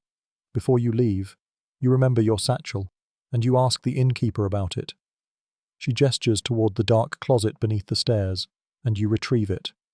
It's just as you left it, a small wave of relief washing over you. You sling it over your shoulder, the familiar weight a comfort. You also take a moment to look at your shoes, the leather scuffed and cracked from the road. You can see your own reflection in a small piece of glass that's propped up on the counter. Your face pale and a little hollow, your clothes dusty and a little stained. You're ready to face the road again. But you know you need to be prepared. This is where the last-minute preparations come in. A quirky tidbit about medieval travel is the practice of packing a small pouch with things you'd need on the road, a small flint for making a fire, a bit of dried meat and cheese, and a small roll of cloth for a bandage. It was a kind of medieval go-bag for a world full of unknowns. This was a necessity, not just a precaution. A long journey could be a matter of life and death, and having the right supplies could mean the difference between making it to the next town or collapsing on the side of the road. Historians still argue about the typical length of a day's journey in the Middle Ages. Was it a set number of miles, or did it depend on the weather, the terrain, and the health of the horse? The answer, of course, is all of the above, but it highlights the unpredictable nature of travel in a world without paved roads or accurate maps. You're ready to get going. You feel a pang of sadness at leaving this temporary sanctuary. But the call of the open road is a stronger pull. You're ready to face whatever comes next. With your payment made and your satchel secured, you bid a final farewell to the innkeeper. She offers no words in return, just a silent, practiced nod, her attention already shifting to the next task. You turn and walk toward the front door. The low hum of the inn's morning activity a familiar comfort now. You push the heavy door open, and the cold, crisp morning air hits you, a much-needed shock to the system. The sun is just beginning to rise above the line of dark trees, casting a pale, golden light on the muddy yard. You take a deep breath, the air clean and sharp, and you feel the last remnants of sleep drain from your body. You're ready to go. A mainstream historical fact is that travellers would often leave at dawn to maximize the amount of daylight they had for their journey. The roads were dangerous, and travelling at night was a risk that few people were willing to take. You also knew that the destination you were headed to would be a 2-day journey. It's a long, difficult walk, but it is made easier by the knowledge that you have a purpose. You nod a quiet goodbye to the stable boy, who is still hard at work, his movements a rhythmic whisper in the morning air. You pass a few other travellers who are just beginning their morning routines, their faces still heavy with sleep. You step out of the inn and into the muddy path that leads away from it. The ruts from yesterday's carts are still there, but now they are filled with a thin layer of dew that glistens in the morning light. The inn, which seemed so large and imposing last night, now looks smaller and more vulnerable, just a small island of warmth and safety in a vast, empty world.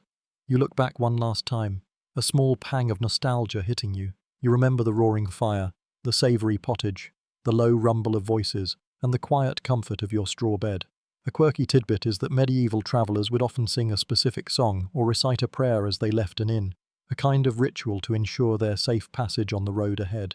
It was a small act of hope and faith in a world full of uncertainty. You don't know the song, but you offer a silent prayer of your own, a simple wish for a safe journey. Historians still argue about the true purpose of these rituals. Were they a genuine expression of faith, or were they simply a way of dealing with the profound sense of fear and helplessness that accompanied a long journey in the Middle Ages? It's a question that highlights the thin line between superstition and genuine devotion in this era. The inn, you realize, is more than just a place to sleep. It is a portal between two worlds, the chaotic, unpredictable world of the road and the temporary, fragile sanctuary of a shared community. You turn your back on the inn and begin your journey, your boots sinking into the soft mud. The road is calling, and you're ready to answer. You're back on the road. The world once again a blur of brown and green. The journey is different now. The immediate need for rest is gone, replaced by a sense of purpose. Your destination for the next 2 days is a bustling medieval fair, a major event that draws merchants, entertainers, and common folk from all over the region. You've heard stories about it, a place of bright colours, loud music, and 1,000 different smells. It's a stark contrast to the quiet, introspective journey you've just completed. The road ahead is not a path to a simple inn, but a highway to a grand spectacle. A mainstream historical fact about these fairs is that they were not just for entertainment, they were vital commercial events that happened on a regular basis. They were often sanctioned by a king or lord who would levy taxes and tolls on the goods sold. These fairs were the engines of a regional economy, a place where goods that were not available locally could be bought and sold. They were also a place for people to get news, exchange ideas, and find marriage partners. They were the medieval equivalent of a modern-day trade show and a music festival combined. The path is wider now, a well-trod road that shows the marks of heavy cart traffic. You can see the hoof prints of 1,000 horses and the deep ruts from the wooden wheels. You're not alone. You pass a group of men driving a flock of sheep. Their voices a low, rhythmic chant as they try to keep the animals on the path. You pass a cart laden with barrels of ale. The driver perched high on the seat, his face a mask of concentration, a small group of travelling acrobats, their clothes a riot of colour, are walking ahead of you, their movements lithe and graceful even on the rough terrain. A quirky tidbit about these journeys is that travellers would often tie bells to their animals or carts to signal their approach, a kind of pre-modern horn that also served to keep away evil spirits or bandits who might be hiding in the bushes. Historians still argue whether the fairs were a truly international affair or if they were mostly a local or regional event. Did goods from as far away as China and India truly make it to these small, temporary markets? Or were the stories of such exotic wares simply a way of drumming up business? The answer, of course, is both. The fairs were a place where the local met the international, where a humble farmer could buy a piece of cloth from a merchant who had travelled across a continent. You feel a sense of excitement building in your chest. The anticipation is palpable. You're getting closer, and with every step, the world seems to grow a little more vibrant, a little more alive. The road is calling, and you are answering. You're on your way to the fair, and the journey is a part of the spectacle itself. You've been walking for what feels like a lifetime. The sun is high in the sky now, a warm blanket that has replaced the morning chill. Your feet are starting to ache again, and the familiar feeling of weariness is beginning to settle in. But then, you hear it. It's a sound that is both distant and all-encompassing, a kind of low, vibrant hum that rises above the chirping of the birds and the rustle of the wind. It's the sound of the fair. You crest a small hill, and there it is. The sight takes your breath away. In a large, flat field just beyond the next village, a sea of tents and stalls stretches out before you, a patchwork of vibrant colours against the green grass. The banners of a dozen different guilds or lords flutter in the wind, a dizzying array of symbols and colours. The air, once a mix of clean forest smells and road dust, is now filled with a new, intoxicating blend. The earthy smell of livestock, the sweet scent of cooking honey cakes, and the acrid smoke of 100 small fires. It's a sensory overload, a loud, chaotic, and beautiful explosion of medieval life. A mainstream historical fact is that the location of these fairs was often strategic, chosen for its proximity to a river or a well-trod road. The fairgrounds themselves were not just a random collection of stalls. They were often laid out in a logical grid, with specific areas for different goods, like livestock, textiles, and food. This was a form of medieval urban planning, a way of organizing a massive, temporary city. The scale of it is what's most surprising. It's much bigger than you imagined, a truly monumental event that has drawn people from all corners of the region. As you get closer, the individual sounds begin to emerge from the hum, the bellowing of a merchant, the ringing of a blacksmith's hammer, the high-pitched laughter of children, and the low, musical cry of a street vendor selling his wares. You can see people everywhere, a dense river of humanity flowing between the stalls. A quirky tidbit is that these fairs often had a kind of fair court that would settle disputes between merchants or customers on the spot. This court, with its own set of rules and a judge, was a form of temporary, on-site law and order, a recognition that a place this big and this busy needed a quick way to handle its problems. Historians still argue about the number of people who attended these fairs. Was it a few hundred, a few thousand, or was it truly a major event that drew people from hundreds of miles away? The lack of official records makes it difficult to say, but the sheer size and scale of the one you are approaching suggests it was a major undertaking. The sun beats down on your back, and you feel the last of your weariness give way to a profound sense of excitement. You're no longer a tired traveller, you're a visitor, a spectator, a participant in a grand, fleeting moment of medieval life. You're ready to enter the fair, and you can't wait to see what's inside. You take a deep breath, the air thick with the smell of 1,000 different things, and you step across an imaginary line, entering the fairgrounds proper. The crowd immediately swallows you up, and you become a part of the slow, shuffling river of humanity that flows between the stalls. The noise, which was a distant hum just a few moments ago, is now a loud, chaotic din, a constant roar of voices, music, and the cries of vendors. The marketplace is a maze of temporary structures. Stalls are set up on all sides, each one a different world of goods and people. The ground beneath your feet is a thick, muddy mess, trampled by thousands of feet and hundreds of hooves. It's a logistical nightmare, but a glorious one. The first thing you notice is the variety of goods on display. A mainstream historical fact is that these fairs were a unique opportunity for people to buy and sell goods that were not available in their local village market. They were a nexus of regional and, sometimes, international trade, a place where a humble farmer could buy a piece of luxurious silk or a rare spice. You pass a stall selling rough, homespun cloth, its colour a dull, natural brown.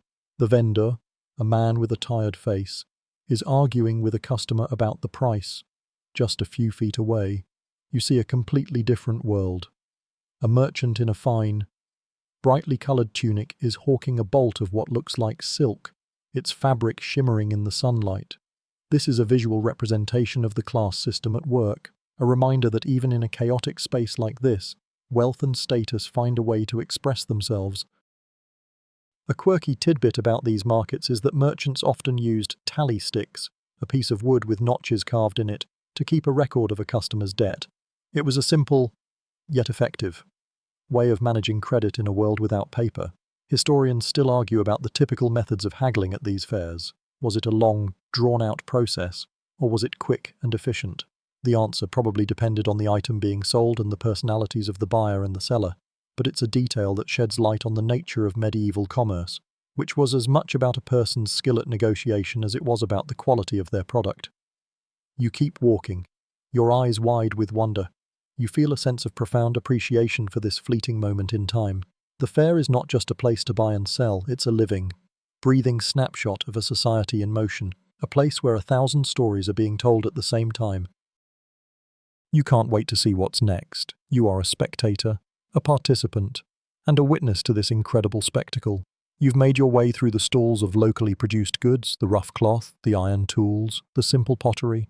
But now you're entering a new section of the fair, a place where the air itself seems to shimmer with a different kind of energy. The smells here are unfamiliar and intoxicating, the sweet, spicy scent of cinnamon and nutmeg, the sharp aroma of ground pepper, and the musky perfume of something you can't quite place. You are in the exotic goods section. A mainstream historical fact is that major medieval fairs were a crucial link in the long-distance trade routes that connected Europe to the East. Merchants from places like Venice and Genoa would travel to these fairs, bringing with them a treasure trove of luxuries that were otherwise unavailable. These were not everyday items, they were a status symbol, a sign of wealth and worldliness. You pass a stall where a merchant, his skin a shade darker than the local people, is selling a small bag of what looks like coffee beans. You recognize the smell from a previous journey, a powerful, dark aroma that is still a rarity in this part of the world. Next to him, a man is carefully unrolling a bolt of what looks like silk, its fabric so fine and light it seems to float on the air. A woman is running her fingers over the rich, vibrant colors, her face a mask of wonder. You realize you're seeing not just goods, but stories. Every item here has a history, a long and difficult journey from a far-off land. A quirky tidbit about this international trade is that some merchants would travel with a team of translators who could speak a dozen different languages, a kind of medieval diplomatic corps. These translators were essential for navigating the complex world of international commerce and ensuring that a merchant's goods were accurately represented. Historians still argue about the true economic impact of these exotic goods. Were they a major source of revenue for the fairs, or were they just a showpiece, a way of drawing in a crowd? The answer, of course, is that they were a bit of both. They were a symbol of the fair's prestige and a source of significant, if not primary, revenue.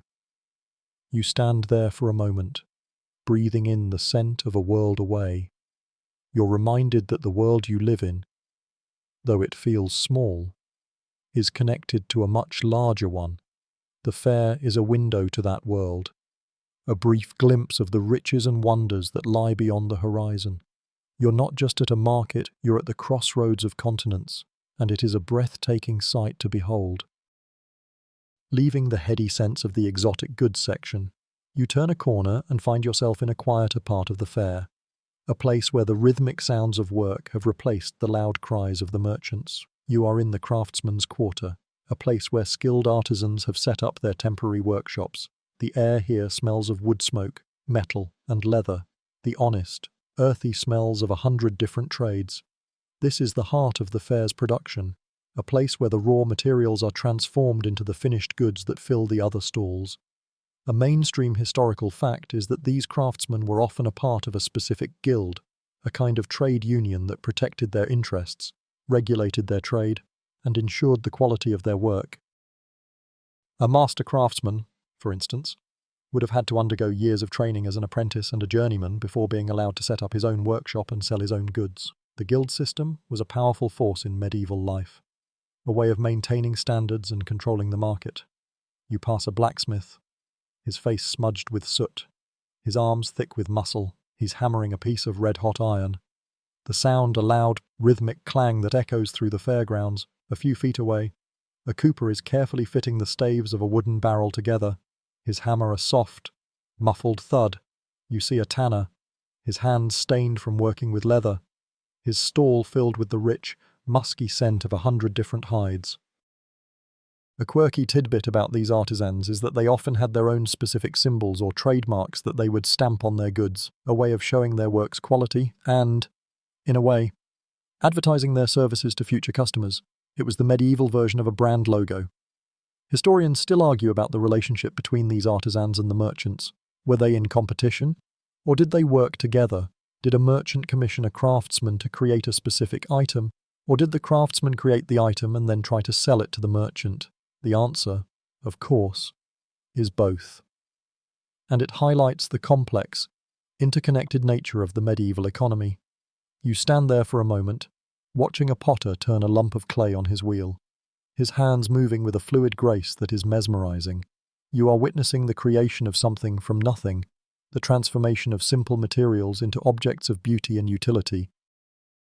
You are in awe of the skill and the sheer physical labor that goes into every single item you see. This is the real, unglamorous side of the fair, and in a way, it is the most beautiful. You've seen the makers of goods, the traders of exotic spices, and the purveyors of local gossip, but you're about to encounter a different kind of craftsman, one whose trade is as grim as it is vital. You see a small, open-fronted tent, its sides decorated with crudely painted illustrations of teeth and bleeding limbs. Inside, a man in a leather apron is tending to a patient, a young man who is wincing in pain as the doctor works on his arm. This is a barber surgeon, a jack of all trades who was a crucial, if not always competent, part of the medieval medical system. A mainstream historical fact about these men is that they were not educated in the same way as university-trained physicians, who were often just theorists who diagnosed from a distance. The barber surgeon was a practical man, a kind of general practitioner who performed a wide range of services. His job was to do all the things a physician wouldn't, from pulling teeth and setting broken bones to performing basic amputations and, of course, giving a good haircut. His skills were a mix of medical knowledge, folk remedies, and simple, brute force. You watch as the barber surgeon gives a patient a small cup of what looks like ale, a kind of primitive anesthetic, before he begins his work on the man's arm. It's a quick, unpleasant process. and you can only imagine the kind of pain the patient is in. The barber surgeon finishes his work and then places a small poultice made of herbs on the wound. A quirky tidbit about their medical practices is the belief in sympathy, or the idea that a wound could be healed by treating the weapon that caused it.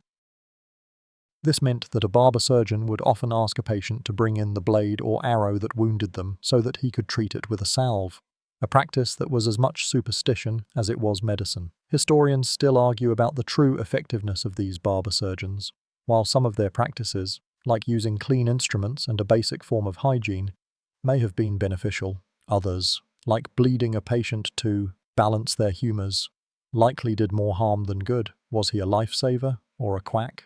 The answer, of course, is both. You are left with a feeling of profound gratitude that you live in a world with modern medicine and a healthy sense of respect for the people who had to endure such crude and often brutal medical care. The fair is not just a place of joy and commerce, it is also a place where the harsh realities of medieval life are on full display. Leaving the grim realities of the barber surgeon's tent behind, you are immediately re-immersed in the vibrant, chaotic energy of the fair. Your ears are filled with the sound of a drum and a high-pitched pipe, and your eyes are drawn to a small crowd that has gathered in an open space between the stalls. At the center of the crowd is a man in brightly colored, patched clothes. He's a jongleur, a traveling entertainer, and he's juggling 3 red apples in the air. His hands a blur of motion. A mainstream historical fact is that these jongleurs were a common sight at fairs and markets. They were a class of professional entertainers who performed a variety of acts, including juggling, acrobatics, music, and comedy. They were not just a source of amusement, they were an integral part of the social fabric, bringing joy and a sense of wonder to a world that was often very serious and difficult. They were the medieval equivalent of a street performer, and they relied on the generosity of the crowd for their livelihood. The jongleur you are watching is a master of his craft. He's not just juggling, he's telling a story with his movements. He tosses the apples higher and higher, his face a mask of concentration. The crowd gasps and claps in unison. He finishes his act with a flourish, catching all 3 apples at once and then taking a deep, theatrical bow. A quirky tidbit about these performers is that they often had to be members of a specific guild, which, like the craftsmen's guilds, helped to regulate their trade and ensure that a performer was not a fraud. These guilds would also help to protect their members from being cheated out of their pay by a stingy crowd or a dishonest lord. Historians still argue about the social standing of these jongleurs. Were they seen as valued artists or as vagabonds and outcasts? The answer is likely a bit of both. While they were respected for their skill and their ability to bring joy, they were also often seen as being on the fringes of society, a class of people without a permanent home or a stable job. You watch as a few people toss a few small coins into a hat he's placed on the ground, and he gives them a grateful, genuine smile. The fair is not just a place for commerce and trade, it's a place for entertainment and for a brief, fleeting moment of shared joy. You are grateful to be a part of it, and you're ready for whatever comes next. The jongleurs' show is over, and the crowd disperses. Their laughter and applause a fading echo. You're left in the middle of a swirling tide of people, and your attention, as always, is drawn to the smells. You've smelled the metal and the spice, but now a new, irresistible scent reaches you. It's the sweet, cloying aroma of honey and roasted nuts, a powerful lure that pulls you toward the food stalls. This is the fun part of the fair, the place where all your worries about a balanced diet go out the window in favor of pure, sugary indulgence. A mainstream historical fact is that fair food was often very different from the daily pottage and bread that made up a medieval diet. It was a chance for people to eat foods that were rich in sugar and fat, a kind of rare luxury. The vendors would often use honey, as sugar was an expensive import from the East, to sweeten cakes, pastries, and other confections. These were not everyday meals, they were a special treat, a way of celebrating the event and indulging in a little bit of gluttony. You pass a stall where a woman is selling what looks like honey cakes, small, dense loaves of bread that are dripping with a thick, golden syrup. Another vendor is selling roasted nuts. The warm, toasty smell a powerful lure. You buy a small bag of them. The warmth of the bag a comfort in your hands. You pop one in your mouth, and the nutty, slightly salty taste is a delicious contrast to the sweet smell of the honey cakes. A quirky tidbit about these fair foods is the use of ginger and other spices, not just for flavor but also for medicinal purposes. It was believed that ginger, with its warming properties, could help aid digestion, a kind of medieval Pepto-Bismol. Historians still argue about the true nutritional value of these fair foods. Were they a welcome source of calories and nutrients, or were they an unhealthy indulgence that was only acceptable on a special occasion? The answer, of course, is a bit of both. While the foods were often high in calories and sugar, they also provided a welcome break from a diet that was often bland and monotonous. The fair is not just a place for commerce, it is a place for sensory indulgence, a place where people can, for a brief moment, forget about the hardships of their daily lives and just enjoy something delicious. You finish your nuts and feel a small, happy buzz. You are ready for whatever comes next. You've had your fill of sweets and nuts, but a new, more powerful aroma has started to dominate the air. It's the smell of roasting meat, a rich, savory scent that makes your mouth water. It's the smell of a feast, a promise of a full belly and a deep, primal satisfaction. You follow the scent, and you find yourself in the center of the fair's food court, where a large crowd has gathered around a massive fire pit. A mainstream historical fact is that the most impressive culinary spectacle at a medieval fair was the roasting of a whole animal on a spit. It was a kind of communal feast, a way of celebrating the event and feeding a large number of people at once. The animal, often a pig or a boar, would be roasted over a slow, steady fire for hours, its skin crackling and its meat becoming tender and juicy. It was a sight to behold, a powerful symbol of abundance and prosperity. The fire pit itself was a hub of activity, with a dozen people tending to the spit, basting the meat with a mixture of herbs and drippings, their faces flushed with the heat. You can see the pig, its body glistening with fat, turning slowly on the spit. The sight of it is a powerful lure, and you can see people from all walks of life, merchants, peasants, and even a few knights waiting in line for a piece. A man with a long, sharp knife is expertly carving off slices of the meat, placing them on a thick piece of bread for the customers. A quirky tidbit about these roasts is that the spit turner, the person whose job it was to turn the animal over the fire, was a specialized role. It was a grueling, hot, and often boring job, but it was essential to a perfectly roasted animal. It was a kind of unsung hero of the fair, a person whose quiet labor was essential to a moment of communal joy. Historians still argue about the true symbolism of these communal roasts. Were they a genuine expression of generosity and community, or were they simply a way for a lord to show off his wealth and power? The answer is probably a bit of both. They were a powerful symbol of a lord's ability to provide for his people, a kind of visible propaganda that helped to reinforce his authority. You get in line, your stomach rumbling a quiet complaint. The wait is long, but it's worth it. You get a thick, juicy slice of the pork, and you take your first bite. The meat is tender and savory, and you feel a deep, animal satisfaction. It's the perfect end to a perfect meal, and a fitting tribute to the spectacle of the fair. The food, you realize, is more than just sustenance. It is a part of the spectacle itself. Your stomach is full, and the delicious taste of roasted pork is a warm memory. You're feeling a bit sluggish, but in a good way. The fair, which once seemed like a chaotic whirlwind, now feels more like a slow, meandering river. As you wander through the crowds, your attention is caught by a different kind of stall, one that seems to hum with a strange, otherworldly energy. It's a small tent, draped in dark, heavy cloths, and a hand-painted sign with a few strange symbols hangs above the entrance. Inside, a man in a long, dark robe is stirring a pot over a small fire, the air around him thick with the smell of exotic herbs and something that smells faintly like sulfur. This is the alchemist. A mainstream historical fact is that alchemists were not just medieval magicians, they were a kind of pre-modern chemist. They were obsessed with the idea of transmuting base metals, like lead, into gold. But their work was a strange blend of science, superstition, and mysticism. They were also the creators of a wide range of tinctures, elixirs, and remedies, which they sold to a public that was desperate for a cure for their ailments. The man you are watching now is selling a small, corked bottle filled with a cloudy, golden liquid. He's telling a customer that it will cure him of all his ails, from a stomachache to a broken heart.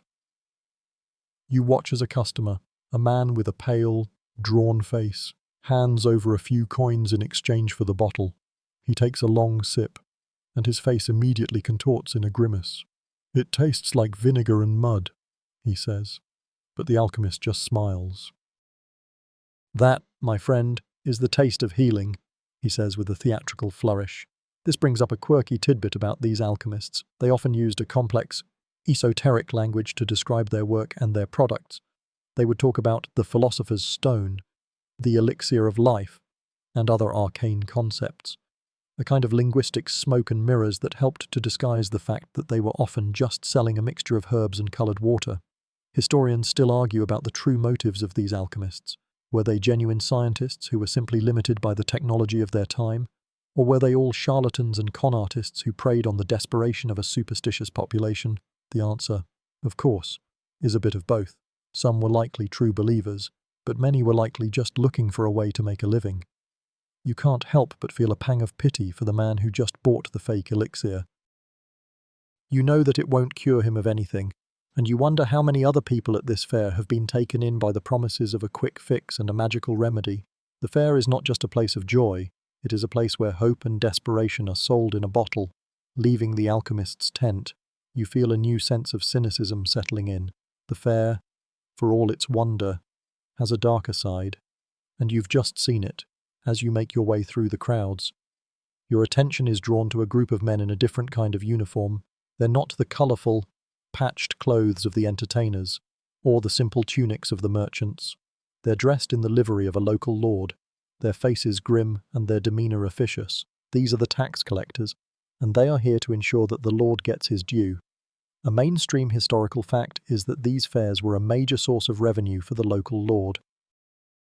He would charge a fee for every stall, for every item sold, and for every traveller who entered his land. This was a form of medieval taxation, a way for the lord to fund his castle, his knights, and his lifestyle.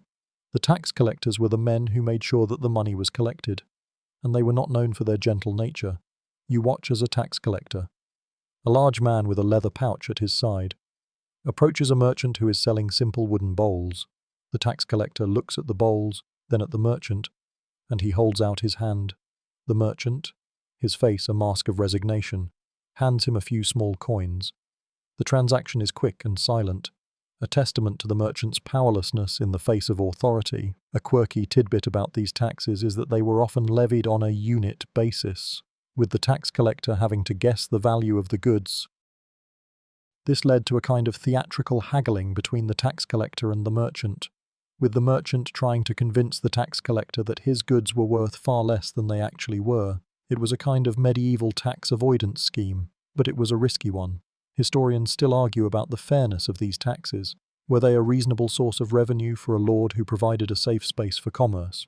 Or were they a form of legalized extortion? The answer, of course, is both. While the lord provided a service, the taxes were often arbitrary and unpredictable, a heavy burden on the merchants who had to pay them. You can't help but feel a pang of sympathy for the merchant. He has braved the dangerous roads and the countless tolls, and now he has to face a final, and often unfair, tax.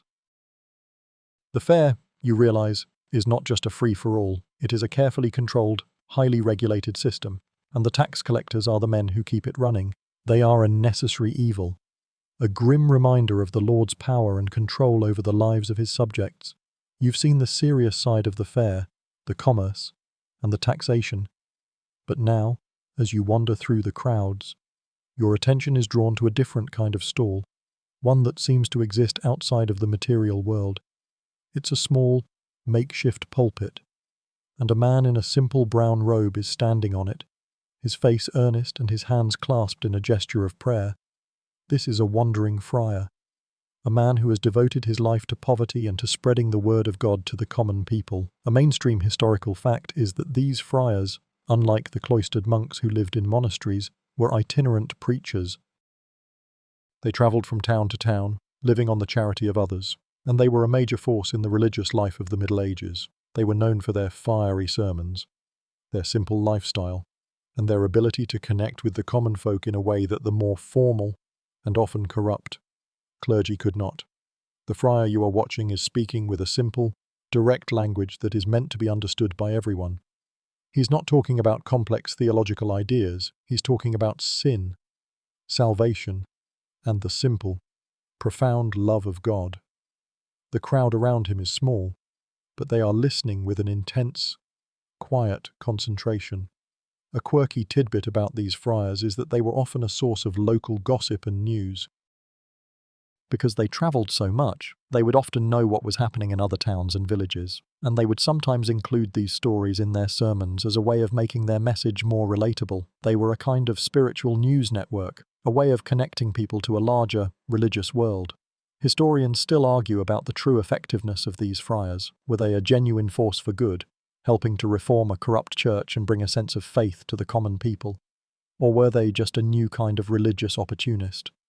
The answer, of course, is both. While many were likely true believers, others were likely just looking for a way to make a living. You listen for a few moments, and you feel a sense of peace settling over you. The fair, you realize, is not just a place for commerce and entertainment, it is also a place for spiritual reflection. The friar is a reminder that even in the middle of all the noise and chaos, there is a quieter, more profound world that is always waiting to be discovered. You leave, feeling a little more at peace than you did before, ready for whatever the fair has left to show you. You've had a dose of spirituality and a glimpse into the human soul. But now the fair calls you back to its more earthy, animalistic side. You hear a new sound, a loud and constant symphony of bleating, neighing, and low mooing. It's the livestock market, and it's a world unto itself. This section of the fair is set apart from the rest. A sprawling, muddy field where a dozen different kinds of animals are being bought and sold. A mainstream historical fact is that the livestock market was a central and vital part of any fair. For most people in the Middle Ages, animals were a source of food, labour, and wealth.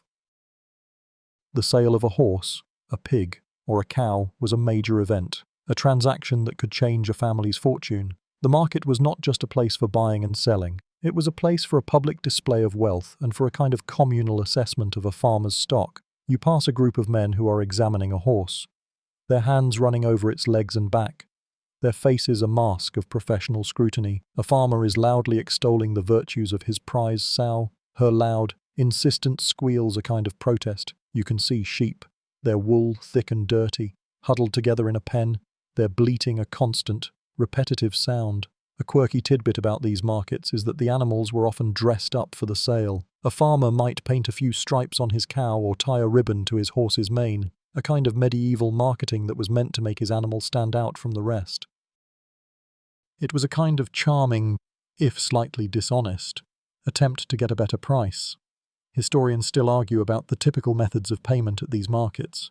Was it always in coin, or was it a barter system, with one farmer trading his horse for a few cows and a bag of grain? The answer is likely both, and it highlights the fluid, unofficial nature of the medieval economy.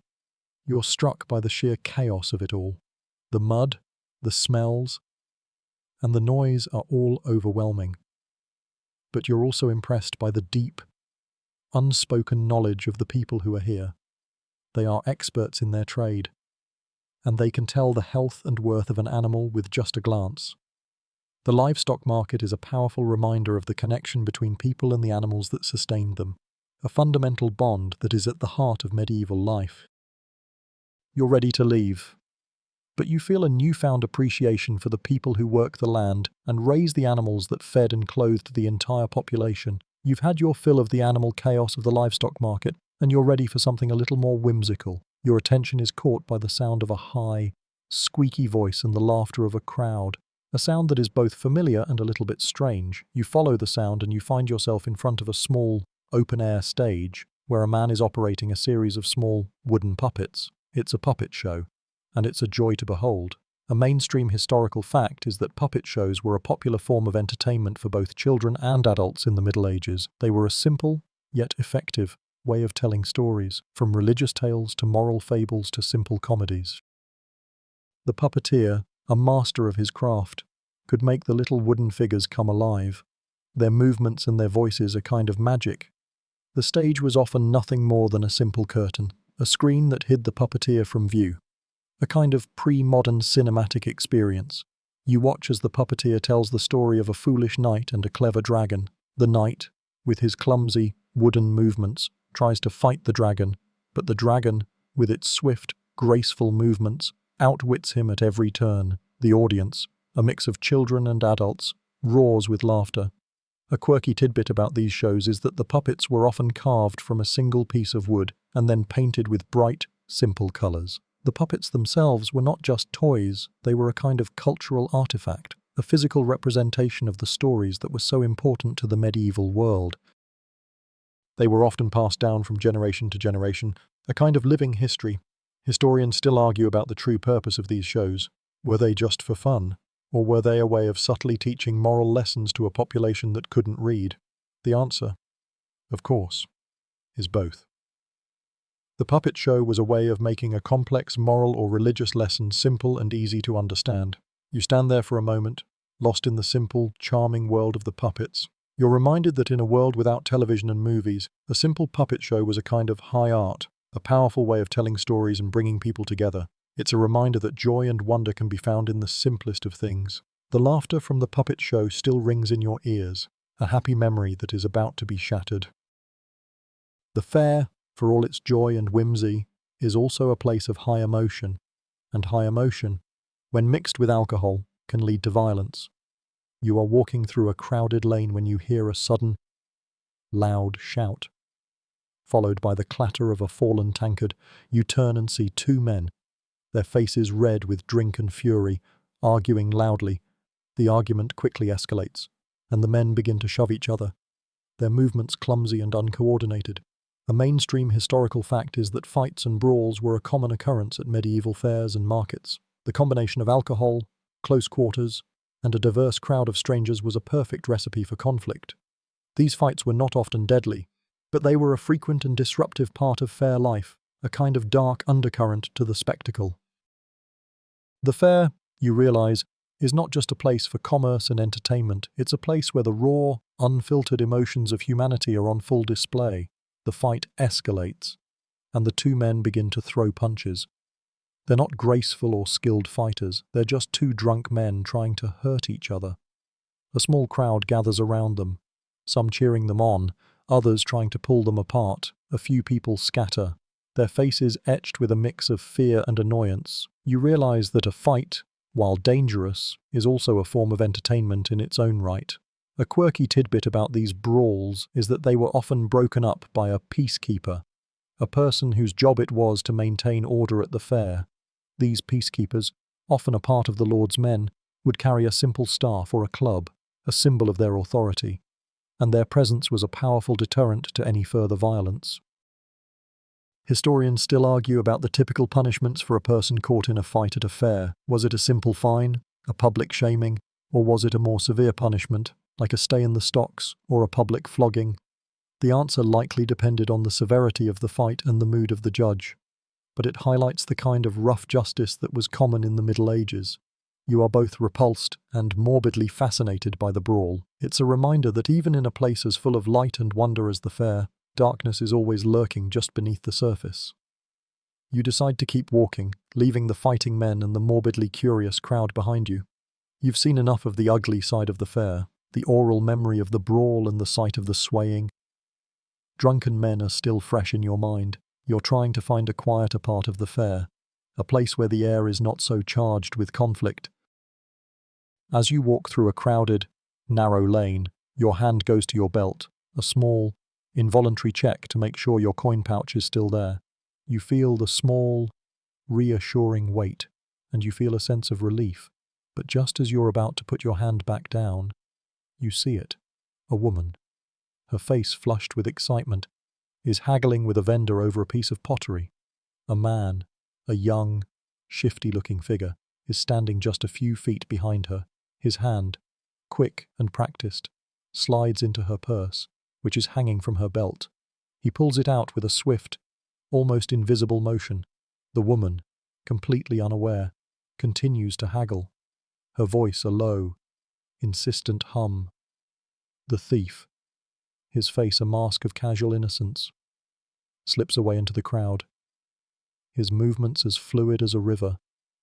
You feel a pang of outrage, but you know you can do nothing. To call him out would be a risk, and you are a stranger here. This is a mainstream historical fact. Fairs and markets were a prime location for pickpockets and thieves. The dense crowds, the chaos, and the abundance of goods and money were an irresistible lure for criminals. The fair was a temporary city, and it had all the same problems as a permanent one. A quirky tidbit about these thieves is that they often worked in teams, with one person distracting the victim while the other person stole their goods. They were a kind of organized crime, a professional class of criminals who specialized in preying on the unsuspecting. Historians still argue about the typical punishments for these thieves. Was it a simple fine, a public shaming, or was it a more severe punishment, like the loss of a hand? The answer likely depended on the severity of the crime and the mood of the judge, but it highlights the kind of rough justice that was common in the Middle Ages. You feel a sense of profound helplessness. You've witnessed a crime, and you are powerless to stop it.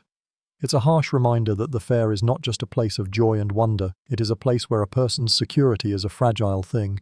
You keep walking, your hand still on your pouch, a little more aware of the dangers that lurk in the crowd.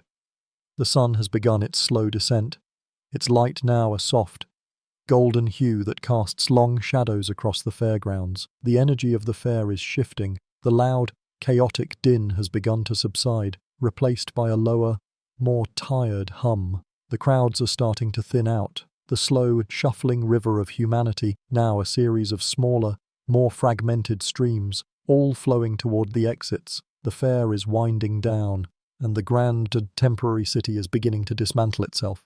A mainstream historical fact is that these fairs were a fleeting, temporary phenomenon. They would often last for a few days, or a week at most, and then they would be packed up, leaving behind a muddy field and a few scattered remnants. The impermanence of the fair was a part of its magic, a kind of collective, beautiful illusion.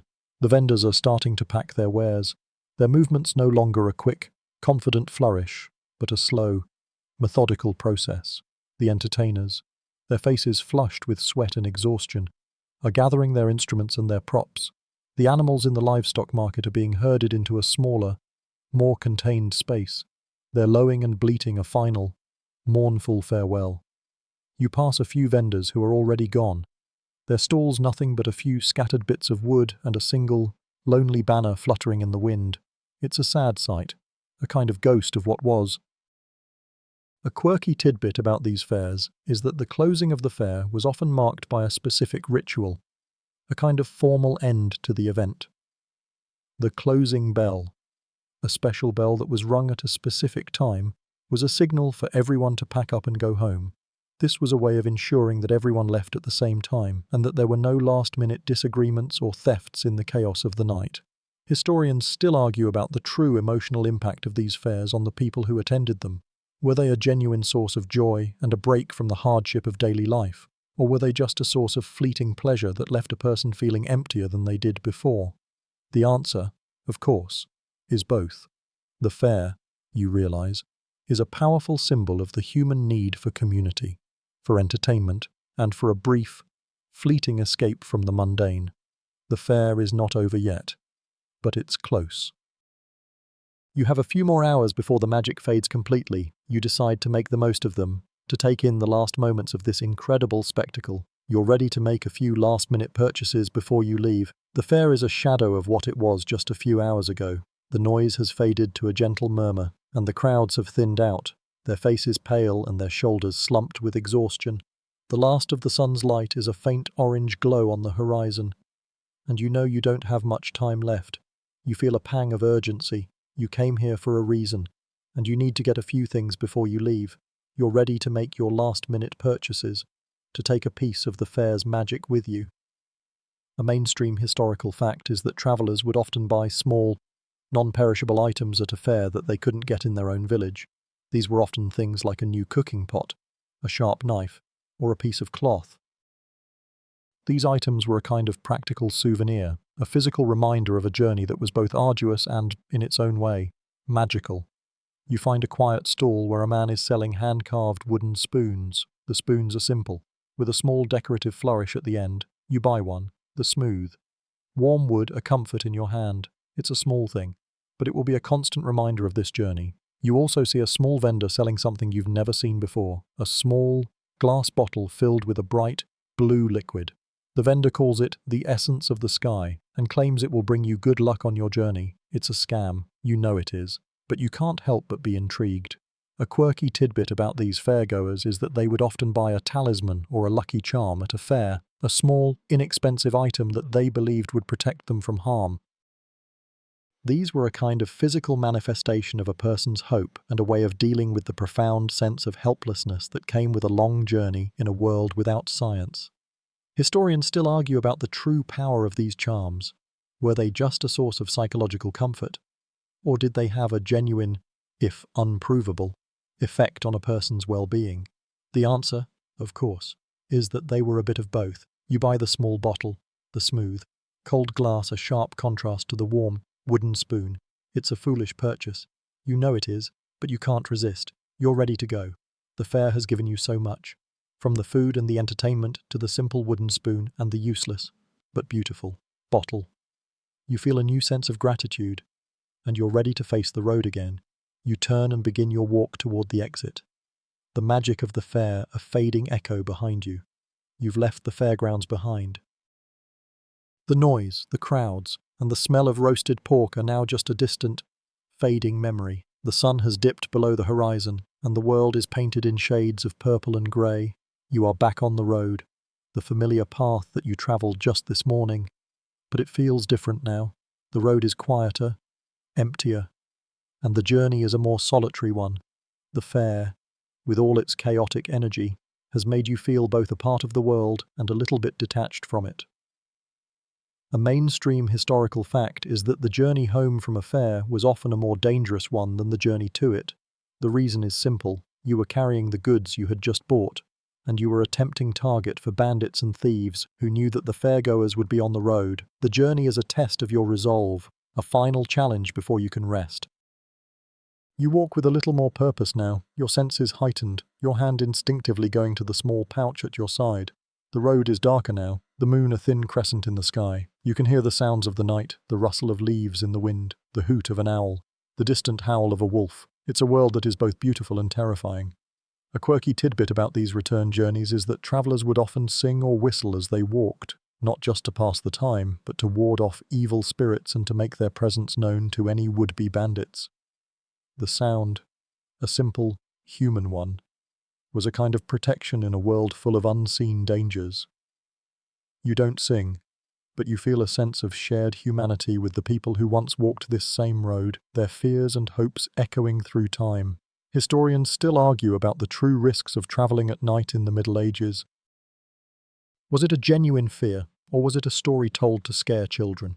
The answer, of course, is that it was a genuine fear. The lack of light, the poor roads, and the constant threat of violence made nighttime travel a fool's errand. You're grateful that the inn you stayed at last night is not too far away, and you feel a sense of relief as you see the faint, glowing light of its windows in the distance. The inn is a beacon in the darkness, a promise of warmth and safety. You pick up your pace, your feet no longer tired, but energized by the promise of a place to rest. You're almost there. You've made it. The inn, which was a beacon in the darkness, is now a warm, tangible reality. You push open the heavy front door, and the familiar warmth and low hum of the common room welcome you back. The fire is still burning, though it's a small, gentle glow now.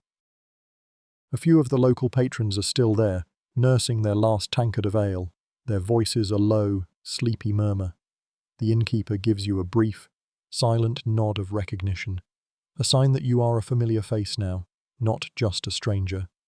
You walk to your corner, a familiar space that feels a little bit like home, and you take a seat. Your body, which was so energized by the prospect of rest, now feels heavy and tired. You let the low rumble of the inn wash over you, a soothing presence. You close your eyes, and you think about your day. You think about the journey to the fair, the muddy road, and the anticipation in your heart. You think about the fair itself, the chaotic crowds, the bright colours, the loud music, and the smell of roasted pork. You think about the pickpocket and the brawl, the grim reminders that even in a place of joy, darkness is always lurking. You think about the quiet, humble work of the stable boy and the weary face of the night. The day, you realise, was a microcosm of the medieval world itself, a mix of light and shadow, of joy and hardship, of chaos and quiet moments of profound humanity. You are no longer just a traveller, you are a witness. You have seen a day in the life of a medieval world, a world that is so different from your own, and yet so profoundly the same. You feel a sense of deep gratitude for the experience and for the safety of this place. The inn is more than a building, it is a temporary sanctuary, a place where people from all walks of life can come together, share their stories, and find a brief, fleeting moment of peace. You feel the last of your energy drain away, replaced by a profound, heavy, and satisfying exhaustion. The air around you is getting quieter now. The last of the patrons are saying their goodbyes. Their voices a soft whisper, the fire is a low, gentle glow, and the air is thick with the scent of wood smoke and old dreams. You feel yourself drifting off, your mind a slow, meandering river of memories. You think about the warm blanket and the itchy straw, the salty taste of cheese and the sweet taste of honey. You think about the jongleur and his apples, the friar and his prayers, and the apathetic face of the innkeeper. The world, you realise, is a beautiful and complicated place, and you are just a small part of it.